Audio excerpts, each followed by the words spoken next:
네, 여러분 안녕하세요. 2024년 3월 8일 금요일 노영희의 뉴스 인사이다 시작하겠습니다. 매화꽃 축제가 오늘부터 시작한다고 하는데 요즘 정치권 소식 뒤숭숭하고 시끄럽지 않습니까?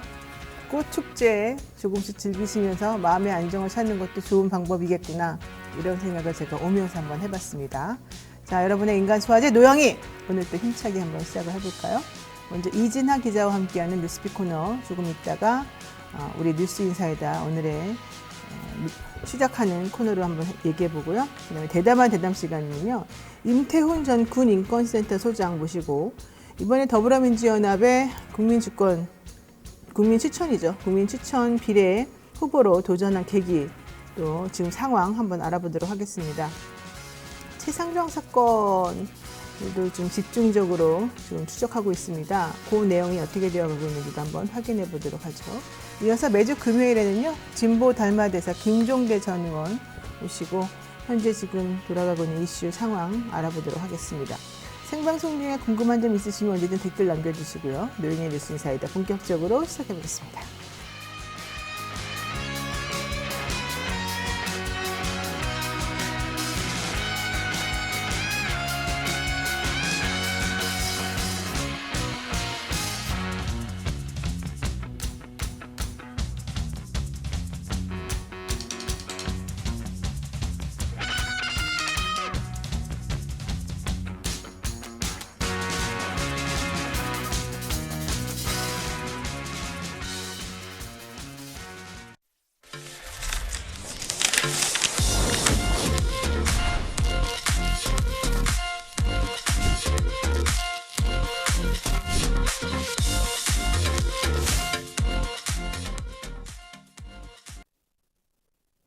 네, 바쁜 아침 이것만은 꼭 알아야 된다. 여러분들께 엄선해서 뉴스를 전해드리는 그런 시간입니다. 듣기만 해도 이해가 쏙쏙 되는 뉴스백 시간인데요. 오늘은 이진하 기자가 뉴스를 전해드리겠습니다. 어서 오십시오. 네, 안녕하십니까. 네, 지난번까지는 그래도 매일매일 하다가 조금 전 기자하고 바꿔가지고 하니까 좀 여유가 생기죠? 그 위에도 할 일이 많아가지고요. 어제도 좀 늦게 퇴근했습니다. 아, 그랬군요. 네. 자, 오늘 또 갈 길이 보니까 한번 해보겠습니다. 해병대 최상병 순직 사건 수사 외압 의혹 핵심 당사자죠. 이종섭 전 국방부 장관.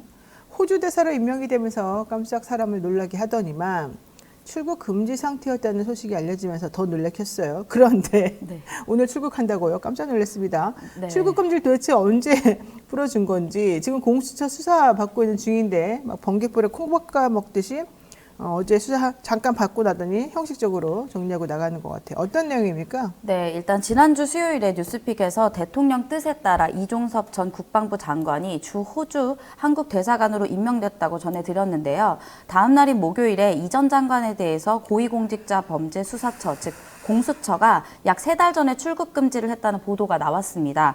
그러자 어제는 법무부가 직접 움직였다는 정황이 알려졌는데요. 긴급회의를 열고 출국 금지 해제 여부를 논의했다는 것입니다.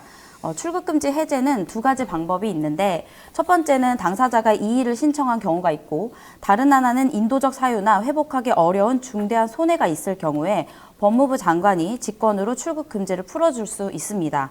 그리고 이날 이 전 장관은 피의자 신분으로 공수처에 반나절가량 자진 출석했습니다. 공수처가 출석을 요청해 이뤄진 정식 조사는 아닌 것으로 파악됐고요. 이 전 장관은 공수처에서 주로 자신의 입장을 설명한 것으로 알려졌습니다. 그러면서 공수처는 이 전 장관이 수사에 적극 협조하겠다라면서 이례적으로 수사 대상자의 입장을 설명했습니다. 더불어 이 전 장관은 이미 외교관용 공용 여권을 발급받아서 오늘 오후에 국적기 편으로 호주 시드니에 출국한다고 알려졌습니다. 아니, 공수처 수사에 적극 협조하는데 어떻게 외국 대사로 가는데 협조를 어떻게 한다는 거죠? 그렇죠. 이 내용도 사실 이제 몇 차례에 걸쳐서 김기한 해병대 사령관이나 유재한 법무관리관 같은 분들에게도 이제 그 수사를 협조해 달라라고 했었는데 그동안 이루어지지 않았고, 사실 이종섭 국방부 장관까지 사실 수사가 이루어진 것은 아니라서 그냥 형식적인 절차만 거치고 간 것이 아니냐 뭐 이런 그렇죠. 얘기가 나오더라고요. 그러니까 지금 대통령실에서도 호주 대사 임명하기 전까지는 뭐 출금 상태를 몰랐다 이런 얘기도 나오고 도대체가 상식적으로 말이 안 되는 얘기들을 하고 있는 중인데 네. 게다가 지금 공수처장 바뀌고 내부적으로도 지금 공수처에 있는 검사들 지금 거의 대부분 다 바뀌고 있는 상황이라서 앞으로 뭐 어떻게 이 상황이 전개될지는 너무 불보듯 뻔한 상황입니다. 이러한 상황에서 이종섭 전 국방부 장관을 호주로 결국은 보내버리는 거거든요. 이게 이렇게 급한 일이 아니에요. 사실은 상식적이지 않은 일이 지금 계속해서 벌어지고 있다. 이해할 수가 없습니다. 자, 이런 가운데 지난해 7월 말 해병대 수사단의 수사 결과를 결재했던 이 전 장관이 그동안에 해왔던 해명과는 다르게 수사 결과 발표 직전에 대통령실로부터 전화를 받았다. 이런 내용이 지금 보도가 되고 있어요. 네, 어제 단독 보도가 좀 쏟아졌는데요. 어제 보도 내용을 좀 타임라인으로 살펴보면요. 지난해 7월 31일 11시 57분에 이종섭 당시 국방부 장관이 김계환 해병대 사령관에게 전화를 걸었고 당일 오후 2시로 예정됐던 수사 결과 발표를 취소하라고 지시합니다. 바로 전날인 자신이 결재한 수사 결과를지만 도리어 마음을 바꾼 것인데요. 어제 공수처가 이 전 장관의 휴대전화 통화 내역을 확보해서 분석한 결과 바로 직전인 11시 45분에서 50분 사이, 한 5분 사이에 서울 지역 번호 02로 시작되는 일반 전화를 받은 것으로 확인됐습니다. 이 번호의 발신지는 이태원로, 그리고 가입자명은 대통령실인 것으로 전해졌는데요. 그러면서 전화를 받고 난 직후에 이 전 장관은 1시 반에 참모진 긴급회의를 소집해 가장 가까운 해병대 장관을 찾았고 1시간이 채 되지 않았을 때 정종범 부사령관이 도착해서 수사 결과에 누구누구를 구체적으로 적지 말라라면서 구체적인 지침을 전달했다고 합니다. 더군다나 이날은 이 전 장관이 우즈베키스탄 출장을 위해서 2시 반쯤 국방부에서 나가야 했지만 그 직전까지 수사 결과에 대한 지침을 내리는데 몰두한 것으로 파악됐습니다. 그러니까 지금 중요한 게 뭐 외압이 없었다, 뭐 특별한 일이 없었다 이렇게 주장을 계속 해왔지만 안 맞는 정황이 속속들이 나오고 있는 중인데 타임라인을 살펴보게 되면 7월 31일 11시 57분에 김기한 해병대 사령관에게 전화를 걸었는데 그러면서 수사 결과 발표하지 말라고 일단 얘기했는데 바로 그 전에 직전에 대통령실로부터 전화를 받은 정황이 나왔다는 거예요. 대통령실로부터 한 5분 정도 그러니까 11시 45분부터 50분 사이에 전화를 받고 곧바로 김기한 해병대 사령관에게 전화를 걸어서 오후에 있을 예정인 수사 결과 발표를 취소하라. 이제 이런 내용이 나왔던 건데 그럼 그 11시 45분부터 50분 사이에 걸려온 용산 대통령실로부터의 전화 내용이 무엇이냐. 이게 이제 가장 핵심이 아니겠습니까? 네. 뭐라는 겁니까 도대체가? 일단 뭐 그 내용은 나오진 않았는데요.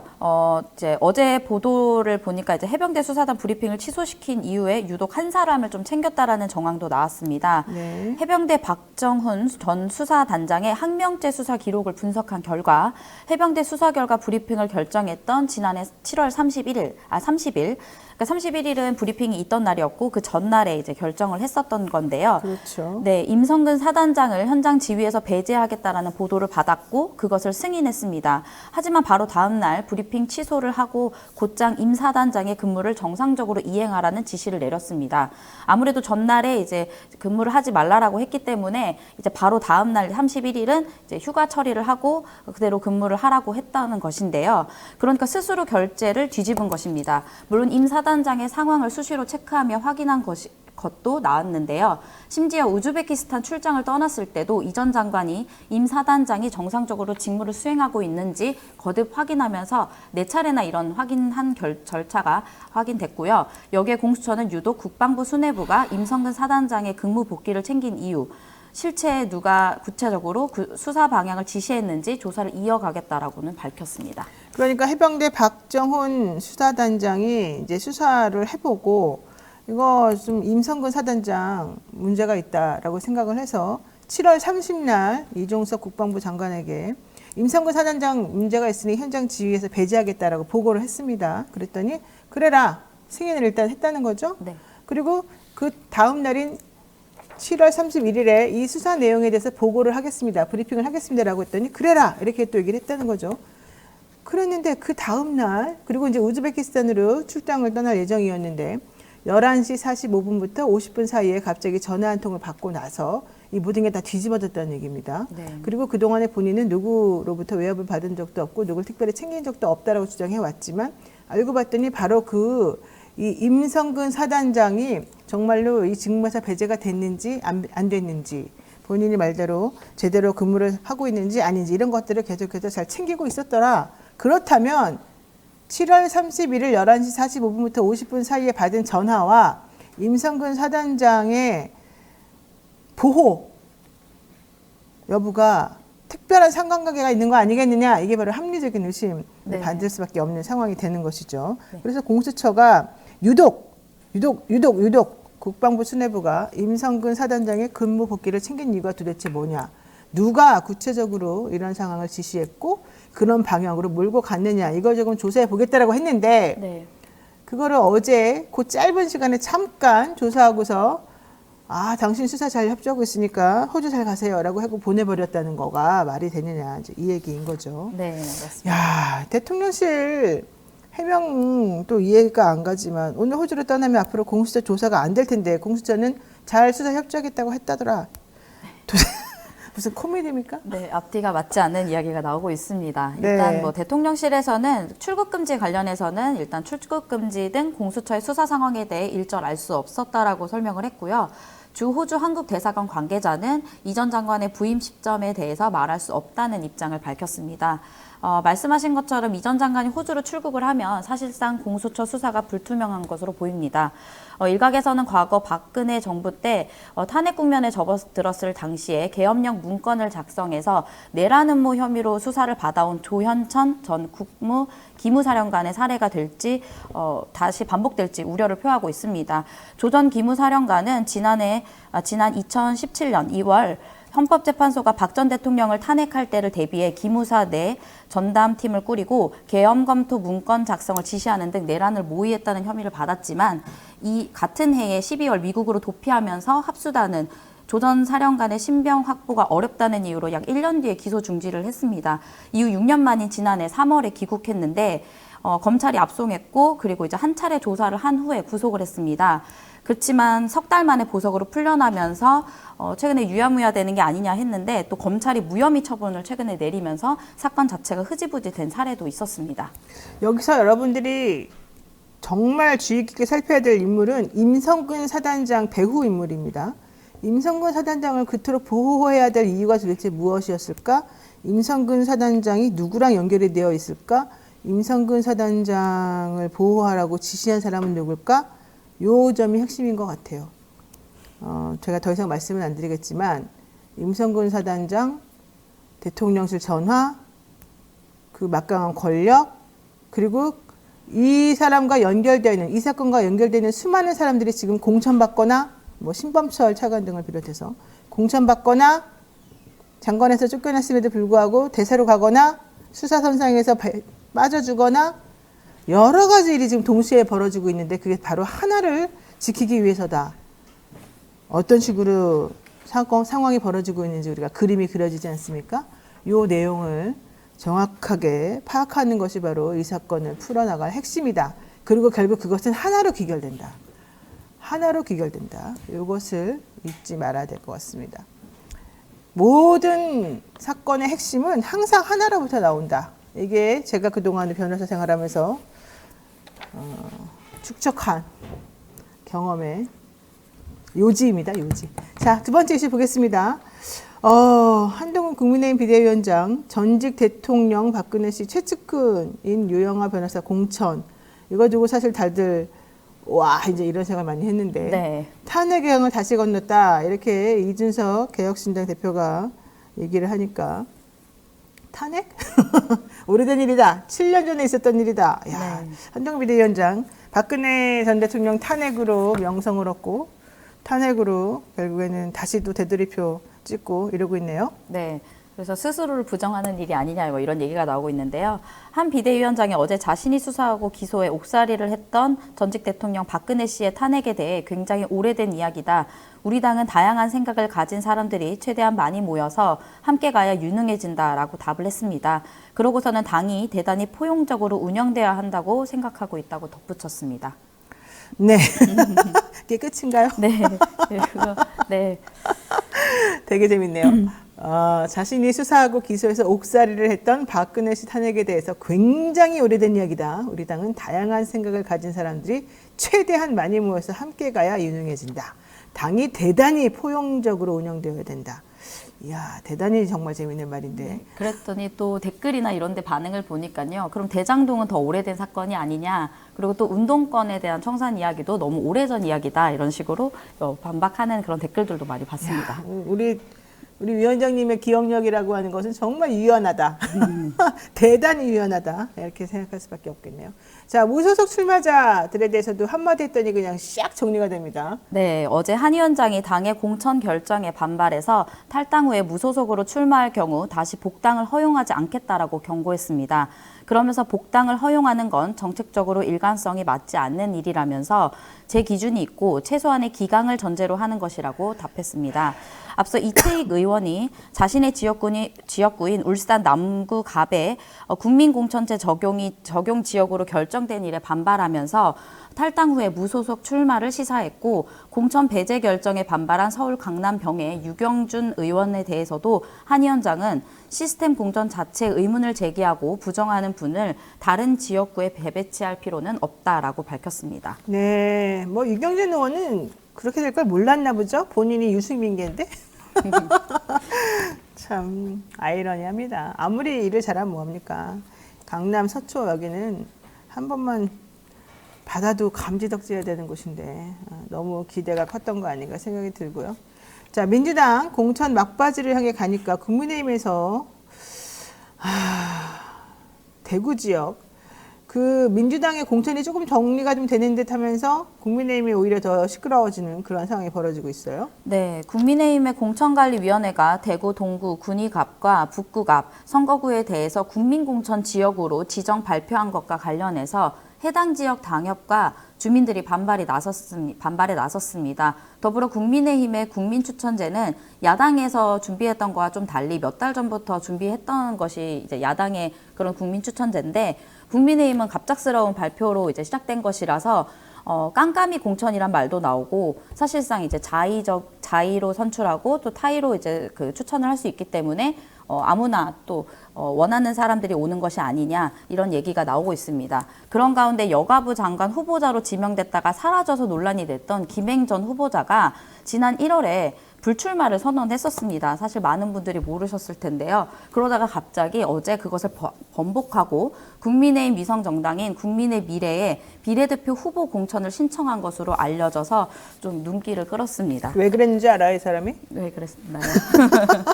드라마틱 엑시트를 주장하던 이 여가부 장관 후보자였던 김행 씨가 왜 그랬느냐?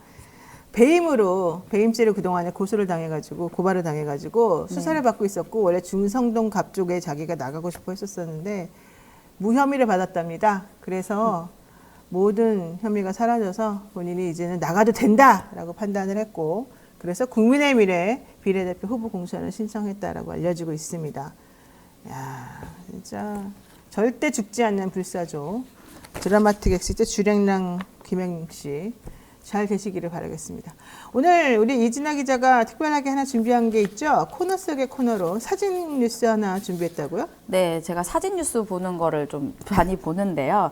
제가 뽑은 사진 뉴스는요. 한번 보여주시겠나요? 네. 네, 지난 6일에 이재명 더불어민주당 대표와 정청래 최고위원이 이날 오전 여의도 국회에서 열린 최고위원회에서 김건희 여사의 디올백 수수 의혹에 대한 풍자로 디올백이라는 이제 피켓을 들어서 웃음을 자아냈는데요. 사실 이것은 이제 그 장경태 의원이 김 여사가 받은 디올백뿐만 아니라 훼손된 민주주의에 대한 복원, 입틀막 언론 환경에 대한 복원 등 대한민국을 되돌려달라는 말씀을 많이 하고 있다. 이번 총선에서 입틀막이 없는 대한민국으로 되돌려 주시기를 희망한다라고 최고위원회에서 발언을 하면서 나온 피켓입니다. 피켓을 좀 많이 가지고 와서 최고위원들이 다 함께 들었었는데요. 이재명 대표는 이게 왜 이렇게 많이 갖고 왔냐 뭐 이런 얘기도 했었고요. 좀 재미난 장면이 연출돼서 이걸 좀 갖고 와봤습니다. 저 사진 좀 보시면 저게 더 올백입니다. 더 올백. 모두 돌아가라. 네. 모두 과거로 혹은 다 가라. 뭐 이런 뜻이 되는데 이게 영어로 읽을 때는 모음 앞에 이 더가 쓰이게 되면 D를 읽잖아요. 그래서 D올백이 됩니다. D올백. 너무 재밌지 않습니까? 네, 요즘에 이재명 대표가 여기저기 다니시면서 이제 풍자와 해악과 사이다 본연의 모습을 좀 찾아나가고 있는 상황인 것 같은데 정청래 최고위원하고 이 하나의 퍼포먼스가 또 사람들에게 웃음을 자아내면서 쓴 맛을 또 주고도 있습니다. 네. 이진아 기자 수고 많으셨습니다. 네, 감사합니다. 네, 계속해서 적극 참여해 주시고요. 저는 잠시 후 대담한 대담으로 돌아옵니다.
오늘따라 집중이 잘 안 된 것 같아. 모름지기 공부는 깨끗한 책상에서 해야 잘 되는 거.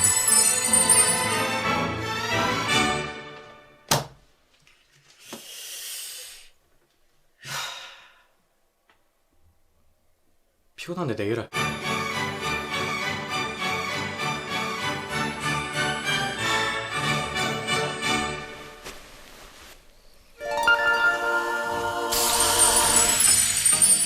걱정 마세요.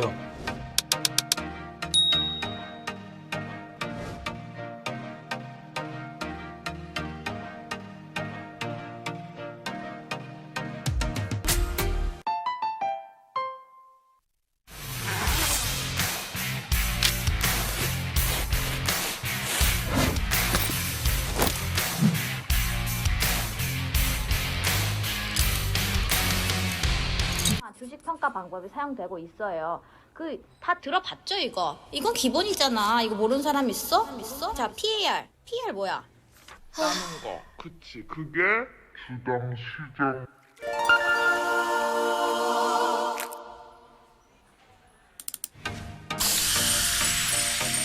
걱정 마세요.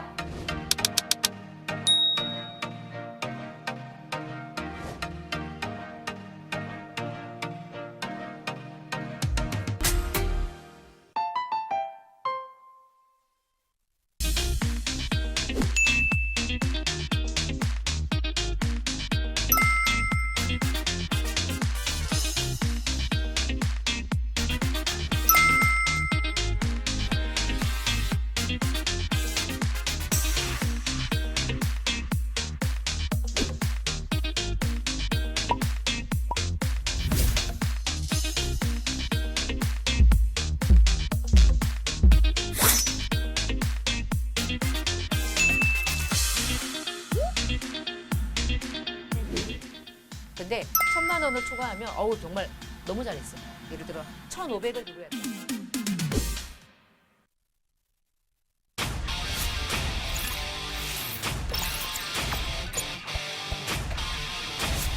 이토마토 전문가와 함께하는 올인원 서비스. 주식 투자 교육, 주식 종목 추천, 주식 투자 방법.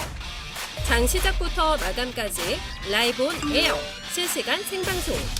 현명한 투자를 위한 투자 교육과 투자 방법. 이토마토가 여러분과 함께하겠습니다. 네, 산삼의 본향 함양 지리산 자락 800고지에서 농약 한 방울 비료한 털 없이 오로지 자연의 힘으로만 자란 산양 산삼입니다. 사포닌 함량이나 효과는 자연 산삼과 진배가 없다고 하고요. 7년근 뿌리, 잎, 열매 한 뿌리를 한 병에 담아내서 압도적인 사포닌 함량을 자랑한다고 합니다. 컴파운드 K 강화 특허 추출 방식으로 흡수율을 높였는데요. 사랑하는 부모님, 남편과 아내, 그리고 한 해를 열심히 살아온 나 자신에게도 지리산 천년의 기운을 선물하시기 바랍니다. 2024년 새해에도 어김없이 찾아온 1+1 이벤트, 여기에 추가해서 산삼떡 3종 세트 드리는 새해맞이 이벤트 역시 같이 드리고 있습니다. 많은 관심 부탁드립니다. 전화 문의는 1666-1080입니다. 1666-1080 그리고 네이버에서는 산삼 순백으로 검색하시면 되겠습니다. 그리고 지금은요 잠깐 깜짝 특별 코너 한번 진행해 보겠습니다. 어제 오늘 요즘에 계속해서 외신에서 보도하고 있는 게요. 대한민국의 출생률 문제인데요. 외신 보도가 계속 쏟아져 나기 때문에 한 5분 정도 외신 얘기를 브리핑 해보는 시간을 한번 갖도록 하겠습니다. 문희정 평론가 모셨습니다. 어서 오십시오. 네, 안녕하십니까. 네. 오늘 마침 38 세계 여성의 날입니다. 그러니까요. 네. 예. 우리나라에서는 사실 어느 순간부터 세계 여성의 날에 대해서 별 의미를 관심이 부여하지- 없어져 버렸어. 관심이 너무 없어요. 왜냐하면 국내 문제가 너무 시급해가지고 다들 정치에 과몰입하고 계신 그 상태거든요. 네. 그런데 이런 사이에 외신에서는 우리나라 저출산과 관련된 보도들을 엄청나게 쏟아냈습니다. 지난달 28일 우리나라 통계청이 한국의 그 출산율과 관련돼 가지고 네. 이제 수치를 발표를 했는데 그 발표에 맞춰 가지고 전 세계 외신들이 그럼 도대체 한국의 저출산이 왜 이렇게 심각한가에 대해서 분석 기사들을 낸 거예요. 네. 그런데 사실 이유가 우리가 모르는 게 아닙니다. 그 여성들한테 도대체 아이를 왜 안 낳아요라고 물어보면은 우린 좀 어이가 없지 않습니까? 그러니까요. 네, 정말 기가 막힐 때가 많습니다. 그런 말 들을 때마다. 그러니까 네. 왜 안 낳는지 우리가 이유를 모르는 게 아니지 네. 않습니까? 네가 한번 나와봐 이럴까? 아니, 저는 되게 답답한 게 여성들이 항상 하는 말이 그거예요. 아니, 저희가 끊임없이 왜 낳을 수 없고 낳아서 어떤 어려움에 봉착하고 있는지 말씀을 지난 수십 년간 드렸는데 왜 관련 대책은 저희의 얘기를 쏙 빼고 우리의 얘기 그리고 결혼 당사자인 청년들의 얘기에는 귀를 기울이지 않은 채 네. 말도 안 되는 대책들만 쏟아내느냐라고 항변을 하고 있지 않습니까? 그런데 이번 외신 보도도 사실 비슷한 얘기들이 나왔어요. 네, 맞습니다. 특히, 영국 BBC 같은 경우에는 지난 1년간 많은 여성들을 인터뷰한 내용을 직접적으로 소개를 했는데요. 네. 그 내용 저희 다 알고 있습니다. 뭐 비싼 집값 그리고 여성 같은 경우에는 일단 우리는 노동 시간이 너무 깁니다. 그리고 업무도 상당히 과중할 뿐만 아니라 경쟁도 치열하죠. 네. 게다가 여성들이 아이를 낳고 그다음에 출산 휴가를 가게 되면 그 사이에 경쟁력이 떨어진다는 거예요. 심지어 남성의 출산 휴가는 거의 쓸 수가 없는 상황이죠. 이런 모든 것들 저희가 평소에 지적했던 문제들을 다 지적을 하고 있는데 영국 언론뿐만 아니라 아랍계 언론인 알자지라 방송 역시도 이런 부분과 관련해서 그냥 거의 대동소이합니다. 내용들이. 알자지라도 그런 말을 하다니 그건 좀 충격입니다. 제가 솔직히 알자지라가 그런 말 할 줄은 몰랐습니다. 자, 세계 네. 여성의 날이란 1908년 미국에서 약 1만 5천 명의 여성 노동자들이 더 나은 노동 환경을 위해서 노동조합을 만들고 공정한 대우와 임금 인상 투표권을 요구하는 시위를 벌이면서 여성의 권리를 외쳤던 것이 중요한 시금석이 되었던 그런 날이었습니다.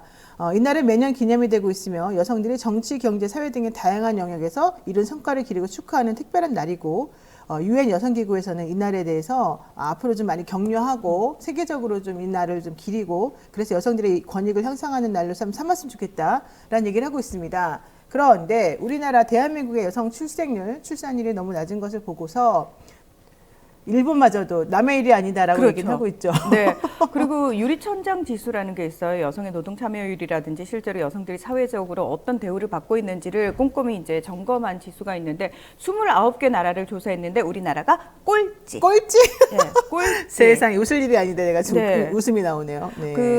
특히 이제 이번에 지적된 내용 중에 하나가 뭐냐면 성별 임금 격차예요. 아. 여성과 남성이 동일 노동을 해도 여성이 남성보다 몇 %나 적게 받을까요? 혹시 생각 어느 정도일 것 같으세요? 한 60에서 70% 정도 받나요? 그렇죠. 네. 그러니까 우리나라는 33.1% 여성이 적게 받고 있습니다. 이게 OECD 평균으로 쳐도 굉장히 우리나라가 저조한 수준이라고 할 수 있고 네. 사실 지난 그 50년간 고속 경제 발전을 하면서 이건 외신이 이렇게 지적을 한 부분입니다. BBC가 고속 발전을 하면서 여성들을 고등교육 그리고 여성들에게 직장에서의 어떤 야망을 심어줬지만 중요한 건 어머니와 아내로서의 대우에 있어서는 전혀 사회적 인식이 발전하지 않았다라고 얘기를 하는 거예요. 그러니까 여성들 입장에서는 내가 고등교육을 받았고 그리고 나도 열심히 하면 성공할 수 있다라는 사회적 성공에 대한 희망을 꿈꿨지만 내가 어느 순간 아내와 어머니의 자리로 돌아가 버리게 되면은 제대로 대우받지 못하고 내가 교육받은 것들이 의미가 없어진다는 생각에 그걸 굉장히 두려워한다라는 겁니다.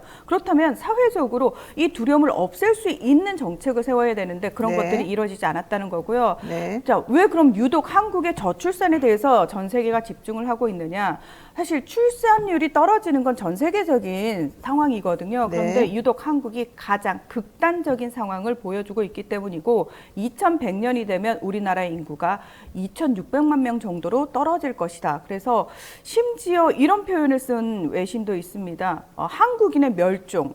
이라는 표현을 썼어요. 그러니까 잠재적 한국인의 멸종까지도 가져올 수 있다라는 이야기를 하고 있습니다. 네, 알겠습니다. 자, 통계청에서 12월 인구 동향을 조사한 내용을 살펴보게 되면 2023년 4분기 출생률이 0.65, 전년 동기 대비 0.05 하락, 혼인도 하락세, 12월의 혼인도 전년 동월 대비 1.16% 감소, 12월 기준으로 16,253명이 출생하고 32,341명이 사망해서 대한민국의 인구는 16,088명이 감소했다. 이런 결과가 나왔습니다. 게다가 요즘 뭐 남성분들 육아휴직 많이 쓰고 있다고 칭찬했죠? 실상은 아니래요. 눈치 봐가지고 뭐 12개월 다 쓰는 사람은 사실은 7%밖에 안 되고요. 대부분은 쓰다 말다 흐지부지 되고 다 그냥 끝났다고 합니다. 이런 상황에서 아기 낳겠습니까? 아우, 게다가 직장맘들, 워킹맘들이 일을 함에도 불구하고 육아와 집안일은 거의 도맡아 해야 되는 맞아요. 사회적 분위기도 지적을 하고 있습니다. 외신이 너무 잘 알고 있습니다. 정말 우리 둘 다 일하는 여성들인데요. 뭐가 막 까맣게 지나가 버렸어요. 네. 우리 둘 다 일하는 여성들인데 정말 독박육아 심각한 상황이었습니다. 자, 오늘은 세계 여성의 날을 맞이해서 문희정 평론가와 함께 대한민국의 이 지금 아득한 현실에 대해서 한번 살펴봤는데요. 예, 정말 낮아진 이 출생률과 이런 여러 가지 것들을 종합적으로 살펴봤을 때 정말 대한민국 나아갈 길이 좀 멀다 이런 얘기를 안 해볼 수가 없습니다. 오늘 말씀 고맙습니다. 여기까지 듣겠습니다. 네, 고맙습니다. 네, 지금까지 문희정 평론가와 함께 얘기 나눴습니다. 자, 그리고요, 이어서 곧바로 대담한 대담 코너 바로 진행하도록 하겠습니다.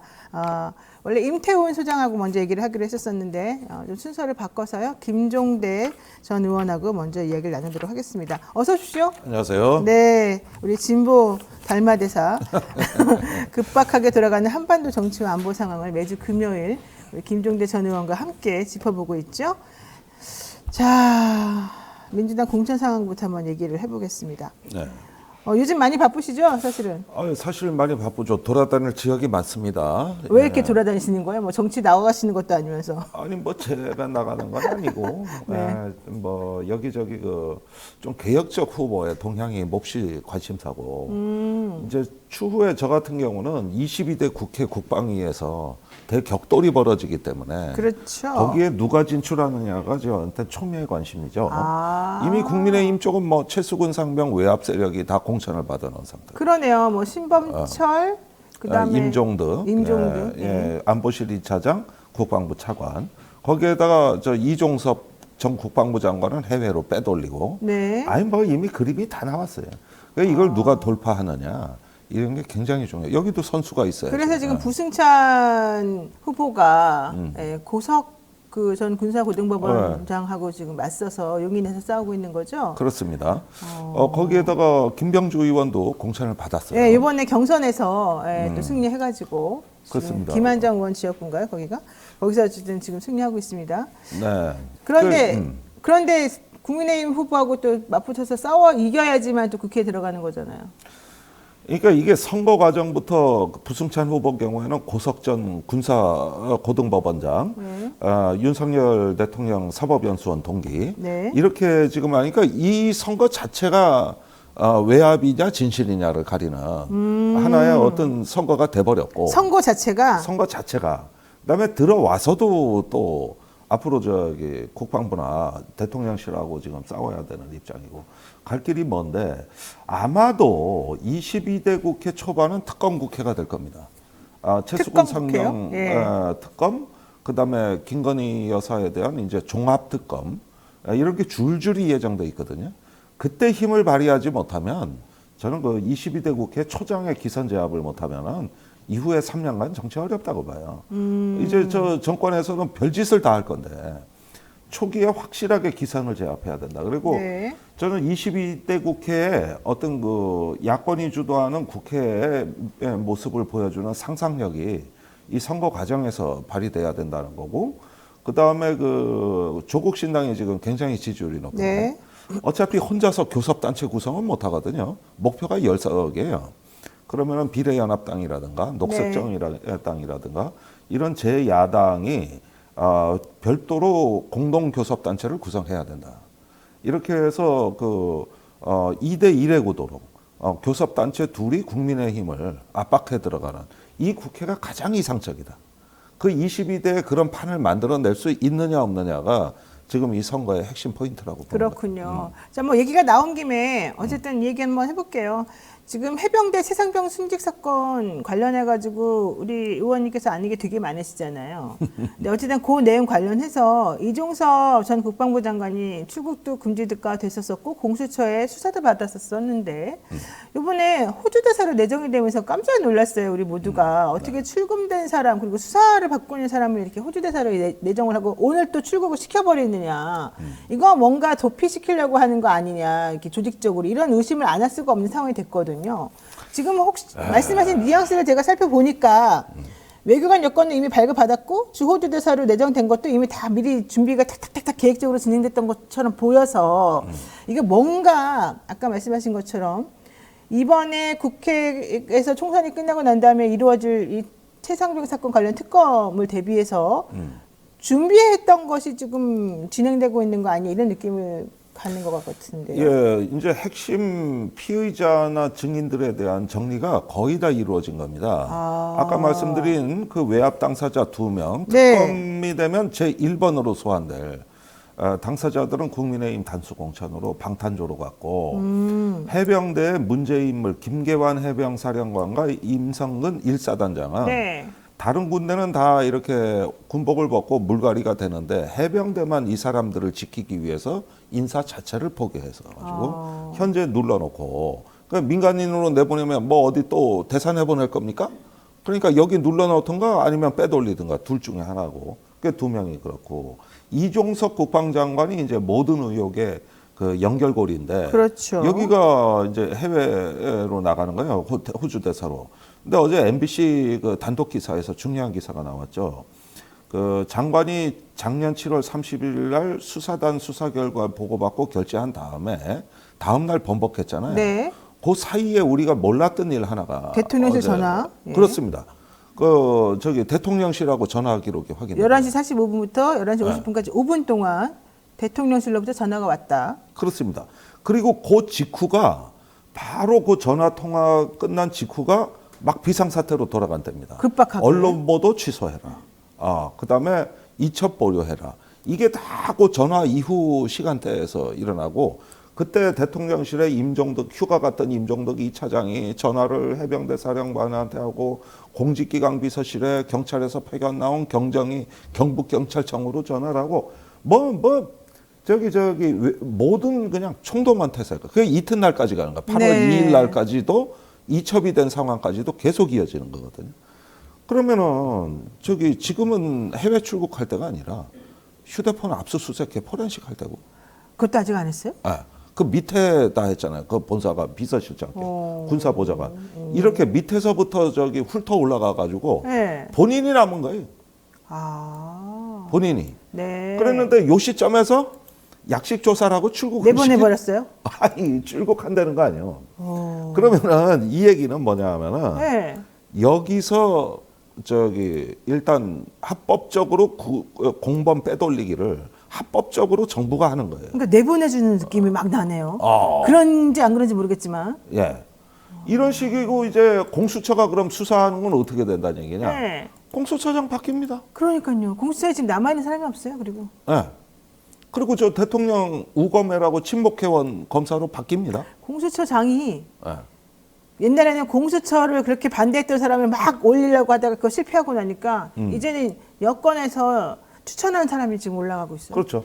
그러면은 이런 일련의 흐름, 공천, 대사로 해외 도피, 그다음에 공수처장 교체, 이런 일련의 사안을 우리가 하나의 시퀀스로 모아서 보게 되면은 윤석열 대통령 방탄 체제가 완결됐다는 거예요. 아니, 이 근데- 아마 이후에 있을 특검에 대비한. 네. 예. 이거 너무 심각한 상황인데 왜 이렇게 사람들이 공수처에 무관심하고 왜 야권에서는 야당에서는 왜 공수처장에 신경 안 써요? 야당이 만들었잖아요, 공수처를. 그러니까 왜 신경을 안 예. 써요, 근데? 뭐 민주당이 뭐는 똑바로 합니까? 여보세요. 그런데 이제서야 이제 그 선거 중에 이제 조금 분위기 쇄신이 되고 있는 거지 뭐.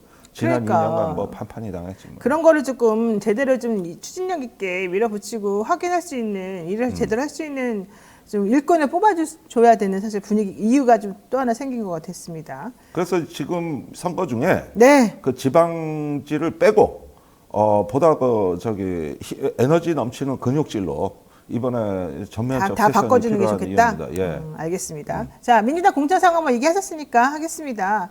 지금 최근에 사선의 홍영표 의원이 탈당 선언하면서 민주당 보고 민주가 사라진 가짜 민주당이다, 공천 학살이다 이러면서 이낙연 대표랑 서른 의원 등하고 같이 민주 연대를 만들겠다 이렇게 말했거든요. 근데 이거 파급력이 있겠습니까? 어떻게 됩니까? 예, 참고로 네. 이낙연 의원의 그 새로운 미래의 지금 상황이 어떠냐?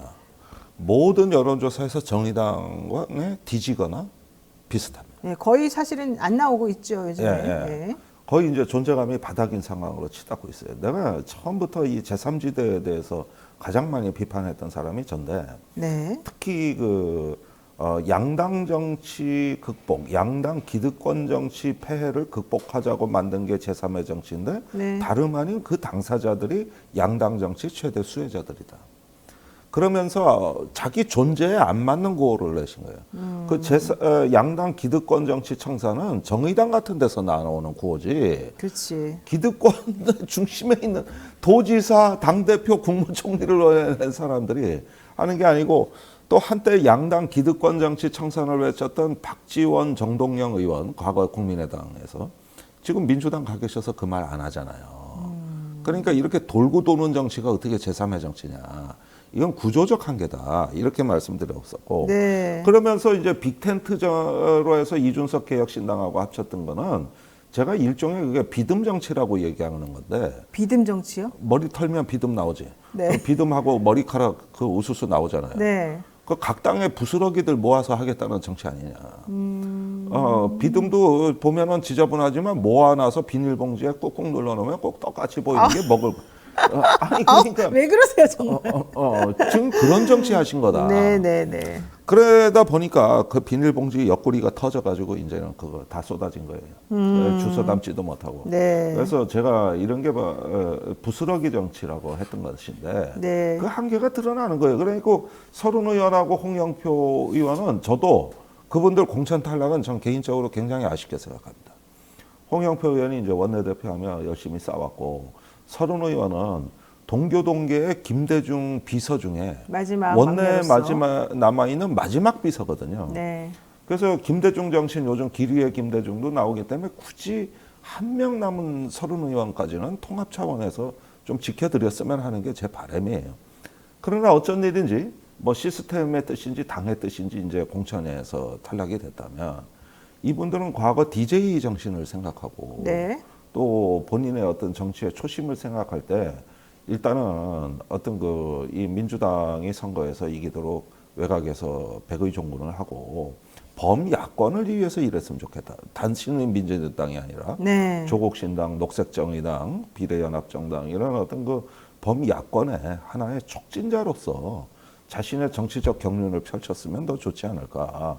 근데 새로운 미래는 민주당의 부스럭이란 말이에요. 그런 면에서 굉장히 잘못된 선택이고 구차한 결과가 아닐까 하는 생각이 들어요. 알겠습니다. 네, 자 민주당이 결국 이제 계파 갈등 이런 것들 때문에 공천 과정에서 파열음이 조금 났는데 혁신형 통합선대위원장이 등장하면서 결국 이것이 좀 봉합되지 않겠냐라고 얘기합니다. 그러면서 다음 주부터 이해찬 전 대표, 뭐 이탄희 의원 이런 분들이 이 선대위에서 활동하면서 뭔가 좀 분위기를 바꿔주고 하나의 몸짓으로 목소리를 내면서 움직여질 수 있겠다 이런 얘기 좀 나오거든요. 네. 어떻게 보십니까? 유시민 장관 얘기도 좀 거론이 되는데 유 전 장관은 여기 참여할지 안 할지 솔직히 좀 미지수이긴 합니다. 예, 이분들이 다 지금 미지수예요. 아, 다 미지수예요? 이해찬 전 대표는 미지수인데. 오케이 된 거 아니었어요? 아니 근데 이해찬 대표는 2020년 총선에서 굉장히 불안한 선거를 180석 네, 엄청 압승으로 잘했죠. 네. 이끌었던 전례가 있죠. 그러나 그 이면에는 그런 180석 압승을 하기 위해서 일단 벼락치기로 위성정당을 창당한다든가 이런 어떤 그 무리수가 따랐고 또 이해찬 대표가 윤석열 검찰총장을 강력히 추천한 당사자로서 그때 당대표 시절에 그 검찰총장을 추천해서 당의 어떤 망설이던 청와대를 네. 돌려 세운 거 아닙니까? 그러니까 그 시대 상황에 맞는 전략과 판단이었을지는 몰라도 오늘날 와서 보면 결국은 또 그런 윤석열 정부의 출범과 또 이후에 어떤 위성정당 창당의 후유증이라는 이런 부분을 봤을 때 나는 유능한 전략가라는 거는 저도 인정하고 배울 점이 많다고 봅니다만은 통합형이냐에 대해서는 내가 좀 의문이 있어요.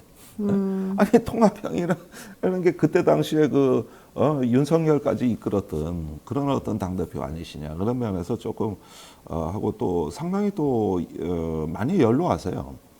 그리고 저는 유시민 전 장관 같은 경우는 네. 지금의 외부에서 평론가 작가로서 하는 게릴라전이 지금 상당히 그럴듯해 보입니다. 그런데 정규전의 지휘관으로 온다는 거는 여태까지 유시민 장관이 안 해봤던 일이거든요. 네. 사실은 그 정의당에 있다가 노무현 재단 가셨다가 그렇지 민주당의 중책을 맡거나 큰 선거를 민주당에서 지휘하신 적은 없잖아요. 그러니까 사실은 게릴라전에 능하지 정규지연을 해오신 분은 아니니까 일단은 이런 부분도 가만히 돼야 될 것 같고 단지 이탄희 의원이 좀 안타까워요. 그래요? 어제 한겨레 김누리 칼럼이 네. 이탄희를 선대위원장 시켜야 된다. 아예 그냥 대놓고 써버렸더라고. 근데 저는 그건 좀 반대인데 왜냐면 이탄희 의원의 성격과 이런 걸 다 아는 저희 입장에서는 여기죠. 네, 이해찬 전 대표가 사실 71세밖에 안 돼요. 1952년생이에요. 박지원 그리고- 의원보다는 그리고 적죠. 유시민 전 장관도 워낙 선거와 관련해 가지고 전략가이잖아요. 아니 그러니까 그분들이 합쳐지면 좋을 것 같은데. 아니 그러니까 다 합쳐서 공동으로 뭐 선대위를 한다든지 당연히 이제 뭐 합쳐서- 이런 네, 식으로 해가지고 하되 옛날에 그 비대위원장 선대위원장으로서는 김종인 효과 같은 이런 것들을 이제 도모할 수 있어야 네. 되는데 그러려면은 또 당 대표와의 권력 분점이 돼야 됩니다. 이제 그렇게 해서 어떤 또 마차로 가야 되는데 네. 저는 공천이 빨리 마무리되고 이왕이면 외부 영입을 했으면 좋겠다 선대위원장. 그래요. 예.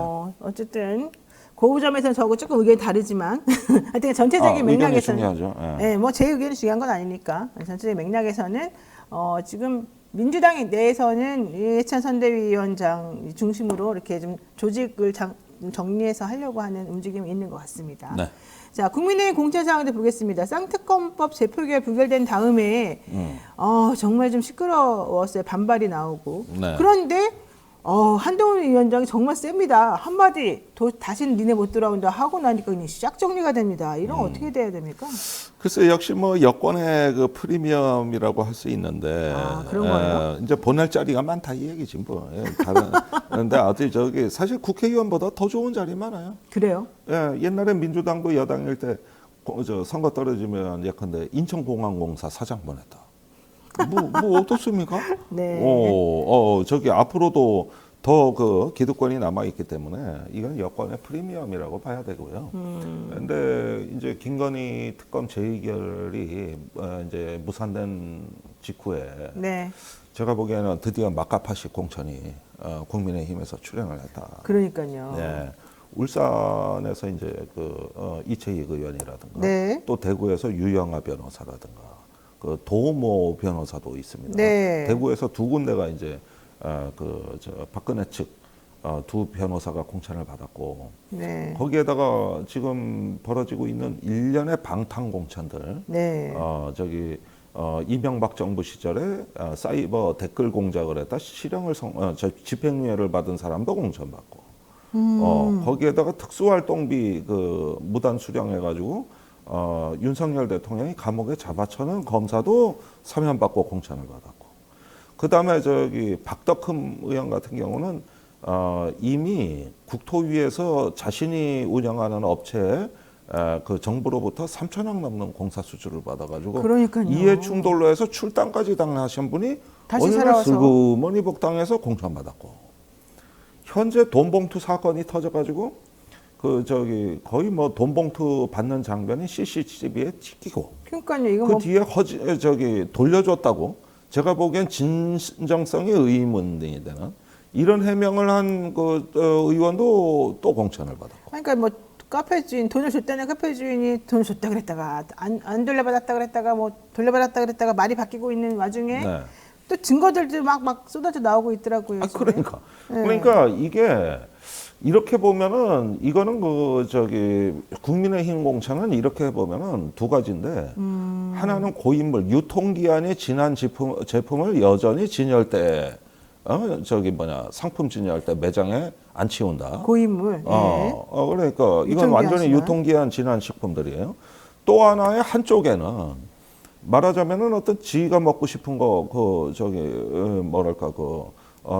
특정한 고객한테만 사익을 줄 수 있는 일종의 어떤 프리미엄 상품을 끼워 넣기를 했다. 네. 이렇게 해가지고 이상한 진열대를 만든 거예요, 이게. 그래서 제가 보기에는 이런 어떤 막하파식 그리고 방탄공천, 기득권 공천 이런 어떤 국민의힘이 22대 이 공천 체제에서 선거를 하면 앞으로 대한민국 개혁은 끝난다. 노동, 교육, 연금 더 나가서 대한민국을 다시 활력이 넘치게 만들 수 있는 어떤 기득권을 재구조화하는 개혁. 그래서 출산율을 다시 회복하고 그다음에 청년들에게 기회를 주고 그다음에 국가의 구조를 뜯어고치는 개혁은 글러먹었다. 이분들은 절대 개혁을 하는 인물들이 아니라는 거예요. 그리고 네. 방탄만 열심히 할 거다. 그리고 지금 국회가 21대 때 황교안 대표가 공천해서 폭망해가지고 당시에 국민의힘이 선거에서 소수당으로 전락했는데 그때 주로 당선되신 분들이 거의 다예요. 그러면 그때 공천 잘못해 폭망했다는 분들이 네. 이제 와서 또 출마하는 거 가지고 주류가 또 되는 거 아닙니까? 결국 이 공천은 한동훈 공천이기도 하지만 황교안 공천이에요. 그러니까요. 그 얘기도 하더라고요. 황교안 공천이다. 황교안 공천이에요. 그리고 막 종북몰이 하는 막 그런 네. 공천. 네. 네. 자, 어쨌든 그렇습니다. 상당히 뭐 건생구팽 공천이다 뭐 이런 얘기도 사실. 뭔 소리? 김건희 부인 여사 때문에 살았다가 이제 토사구팽 하듯이 이제 특검법 표가 끝나고 나니까 이제 뱉어낸다 뭐 이런. 그 소리. 예. 아이고 이제 이해가 가네. 네. 말들 참 잘 만들어. 정말 말 잘 만들어. 아니 그러니까 네. 지금의 국회의원 선거가 유감스럽게도 시대 정신이 사라진 각 당의 내홍의 주류가 된 공천이 돼가지고 제가 참 국가의 미래가 걱정스러운데 네. 우리가 이런 정권에 대해서 효과적으로 심판하고 견제할 수 있는 이런 어떤 선거의 분위기로만 가준다면 네. 대한민국 개혁 가능합니다. 정권 교체 안 된 상태에서도 국민이 이제 개혁의 주체로 갈 수 있는 이런 어떤 기회의 창문이 열린다. 네. 그런 점에서 매우 지금 절체절명의 순간이라고 알겠습니다. 자, 요거 질문 한번 해보겠습니다. 최근 기본소득당의 용혜인 의원이 더불어민주연합 비례대표 후보로 출마를 또 합니다. 그렇게 되면은 비례만 이제 2번 하는 건데 지난번에는 지역구 출마하겠다고 했다가 또 그냥 안전하게 민주당과 같이 합류하면서 비례대표 또 나간다. 이거 좀 문제 아니냐 이런 얘기 나오거든요. 이건 어떻게 보십니까? 그러니까 이걸 금지하는 법이나 당내 규정은 없어요. 어떤 당이든. 그렇죠. 가능합니다. 가능한데 각 당이 비례를 2번 한다는 건 부끄러운 일 아니냐 해서 관행적으로 그걸 차단해 왔던 겁니다. 지금까지. 관행적으로. 예. 그지 당규에는 없는 거예요. 뭐 그렇죠. 정의당도 없어요. 제일 센 그 정의당도 그런 게 없는데. 그러면은 보십시오. 저는 용해인 의원이 이제 저번에 그 비례연합당 초선 진보 후보들하고 방송 출연하는 걸 봤는데 다 우리가 처음 보는 새로운 에너지인데 혼자만 다 알려진 이제 벌써 현역 의원이란 말이에요. 그러니까 격이 안 맞아요, 우선. 그래서 일단은 저 허은하 의원도 영등포 갑에 출마한다는 거 아닙니까? 그렇죠. 지역구 나간다고. 예, 거기도 비례했으니까. 그러니까 네. 이랬을 때 조금 당선 가능성을 우려로 했다면은 좋은 인재를 비례에 추천하는 게 맞고 본인은 격전지로 갔었어야 된다. 이런 것들은 이제 정치의 정도죠.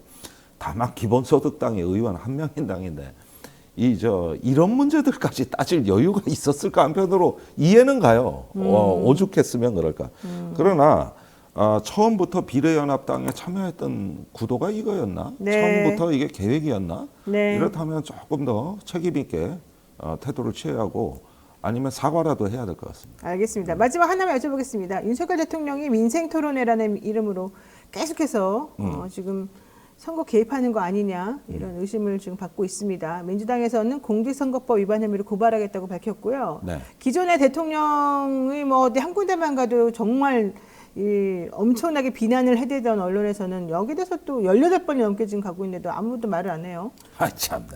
아니 국가가 완전히 거덜날 일이 저 뭐 민생 토론회 거의 천조에 해당하는 돈을 막 다 풀었다면서요. 아니 그리고 어디 가도 똑같아요. 산업단지, 철도, 공항.